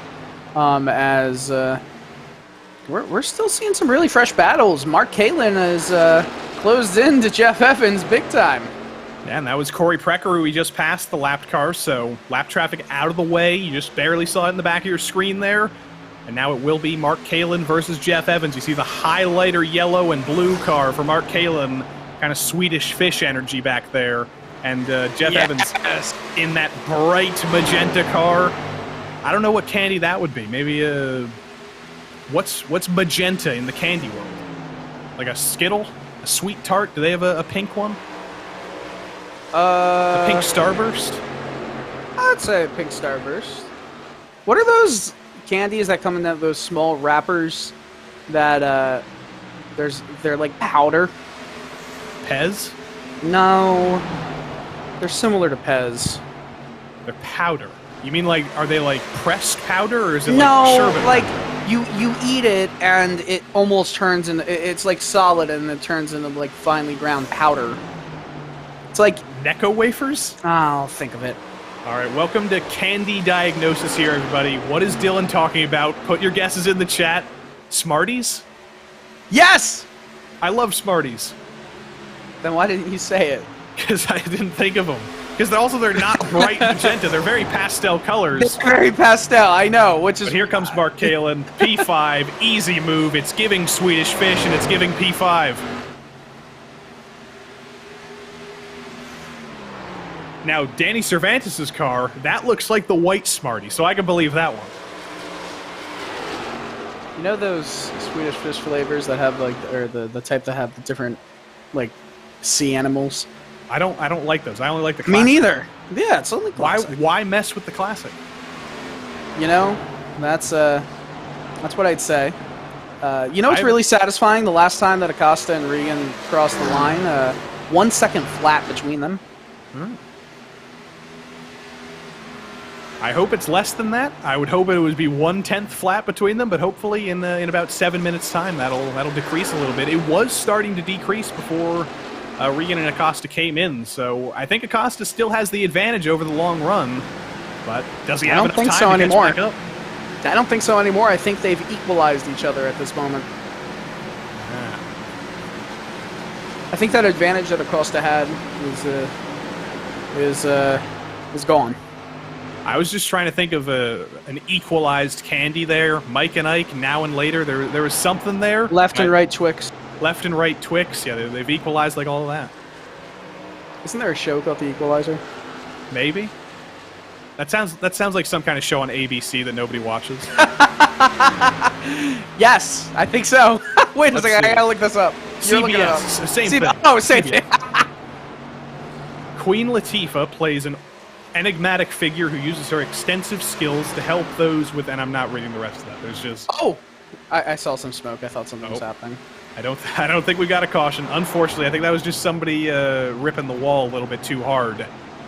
It is quite the stratification here, which just kind of leads our attention to, one, Mark Kalin, who's continuing to drive his way forward a little bit further back, and to Abner Acosta up front. Those are the two guys who we know might have a little bit more tire life. They're running out of time to play with it, though. When they cross the line next time, that's going to be 11 laps to go. That's not a lot of time to bring down a 1 second gap. I think the bigger thing that people have to worry about now is your mulligan of maybe getting a caution and getting back into this. It might be over, too. I mean, like, give it a couple more minutes and then a caution would run the race out. Richard Regan Jr. is going to have some lap traffic to play with, so that could be somewhat interesting. I believe that is Doyle Lawrence, who would go his first lap down. He's got every intention to fight Richard Regan Jr. He wants to stay on the lead lap. Yeah, I mean, he could go the gentlemanly way of just letting Richard Regan go, but why would you do that? You want to stay on the lead lap. It's pink versus pink, Elliott White versus Jeff Evans. It's like the strawberry starburst versus the cherry starburst, and Elliott White came in almost a little bit of contact, but Elliott White came into the pits 8 laps later than Jeff Evans. That is quite the tire difference, and that is going to be quite the easy move for Elliott White. It was a little more difficult than you expect, but again, remember the tire wear is almost negligible.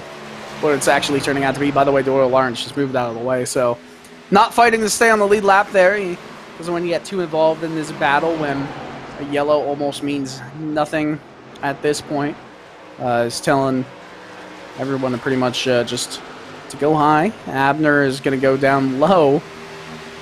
He's I don't know. I don't know if Abner has the speed to catch back up to Richard.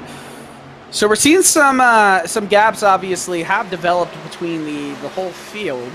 I mean, I'm really intrigued by these battles we're seeing on the screen right now for 3rd through 6th. Bogan Gagnon almost together for P12. There was a little bit of door banging there. Reese Bogue almost lost it down the back straight. Great catch. Yeah, great catch by Arjuna right at the perfect time. Our producer. Great catch by Reese Bogue too, but Matt Gagnon was having a top 10 run here. For one reason or another, after the pit cycle, it's all falling apart for him.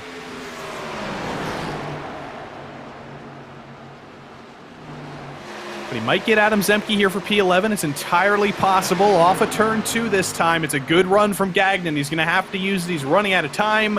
Here he comes to the inside on 5-lap older tires than Adam Zemke, or on 5-lap fresher tires than Adam Zemke, rather.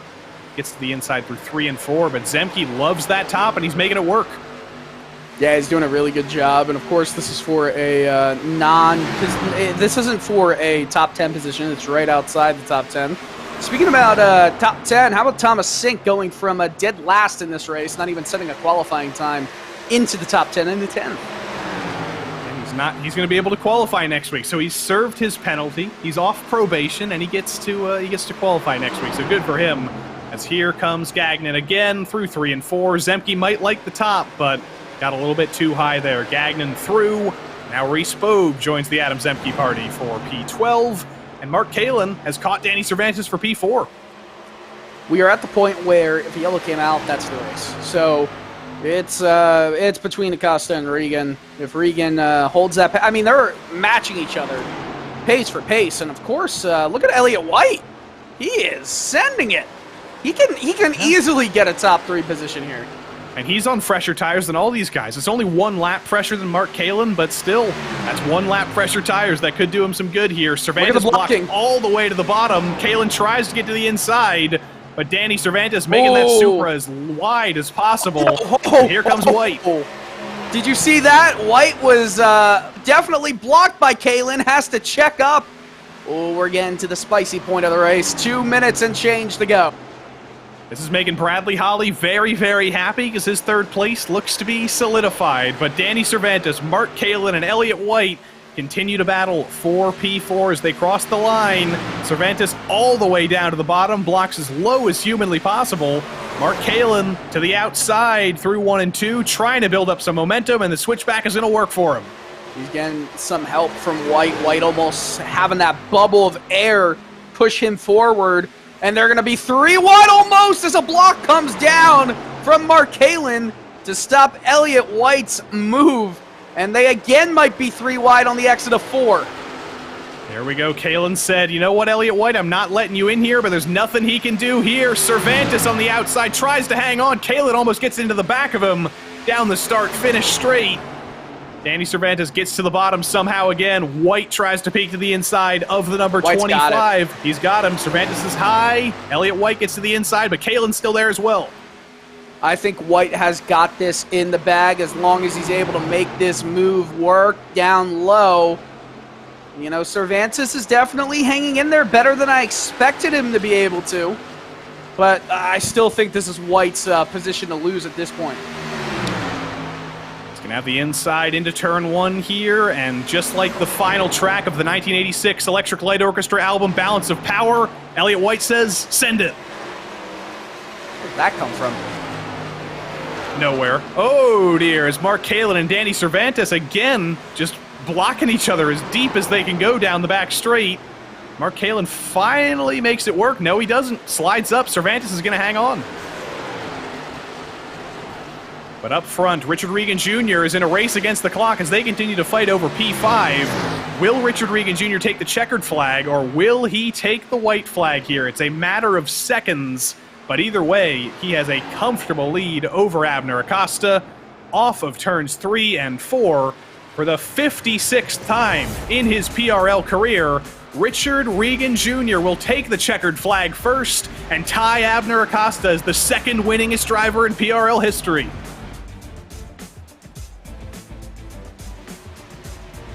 Great racing to the end. Bradley Holly has got to be thanking Cervantes and Kalin for fighting with Elliott White, because I think that's the only reason Holly did not lose or have to really contend for that final podium spot.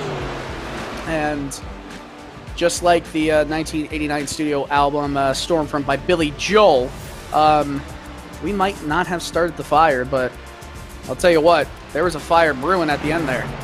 There was quite the fire brewing, and if we're breaking out Billy Joel, you've met a worthy challenger and a worthy teammate. So we will be Billy Joeling for the rest of the season. This will be great. I am the entertainer, and Richard Regan Jr. was the top of them all. Almost made himself a little bit of the stranger up front, was just kind of pulling away over Abner Acosta. You may be wrong, but I may be crazy. You may be right. But Bradley Holly comes home P3, all on his lonesome basically, as Elliott White didn't have enough time to catch him in P4. Cervantes did manage to finish ahead of Mark Kalin at the end of that titanic battle. Then it was Jeff Evans, Colton Lane, Jim Westerfield, and Matt Gagnon managed to finish back in the top 10.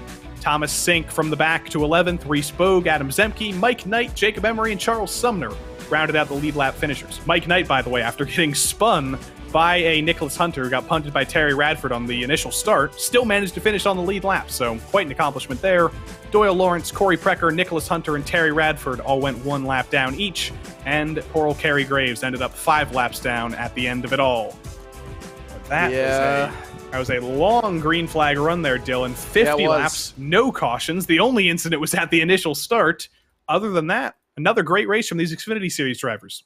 Yeah, great race. I know Kerry was basically left all the way back in Vienna, but Richard Regan going to the extremes here with a really solid run at the front of the field to win it by almost a comfortable 1 second over Abner Acosta. I think it was definitely a nocturnal night for him.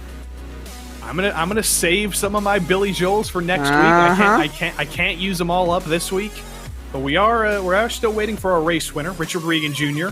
Always fashionably late sometimes, as is Abner Acosta. But as we wait for him, Dylan, I think this is the last time we're going to be talking about a caution-free race for a little while, because next week it's Martinsville, which I don't know if there's ever been a caution-free race there in the PRL, in the Xfinity Series, in the Truck Series, in the Cup Series. I don't think it's ever happened. Oh, it's going to happen next week just because he said it. So great job there. It just might. We'll see what happens there. It would be historic if it happened. And speaking of historic, We have got the winningest driver in PRL history here. Bradley Holly is here with us. A third place finish tonight at Kentucky. Seemed like Richard and Abner just had an advantage over the rest of the field on tires. What more did you need to stick with them? Stay out longer and learn how to conserve us like they do. It's always tough trying to match those guys. It seems almost impossible to us from the outside, and always tough here at Kentucky. But Martinsville's coming up next week. We know it's going to be crazy. It's a short track. We don't know what to predict. What are you going to predict? Let's put you on the spot. Well, smaller field. I mean, we're going green a lot longer, so hopefully we could get some green flag runs in next week. But again, it's a paperclip, so it's all going to be coming down to who can hit the brakes better and stay off of each other. I'm still staring at all those Legos in the background because you've expanded the Lego collection since we last saw you on cams. I feel like there's some new additions back there. Oh yeah, there definitely are, and May 4th is coming up, so I plan on I plan on expanding on that even more. You just made co-commentator Dylan Coyle very happy. We're literally talking about May the 4th on this broadcast, so thank you. My fatness will be at a Lego store on May 4th to buy unnecessary purchase. Oh, Bradley Holly, congratulations on P3, and maybe we'll see you at the Lego store in about a month. Yep, sounds good. I'll be there. I'll be traveling down there. Bradley Holly, P3. We do have a race winner finally here, Mr. Richard Regan Jr.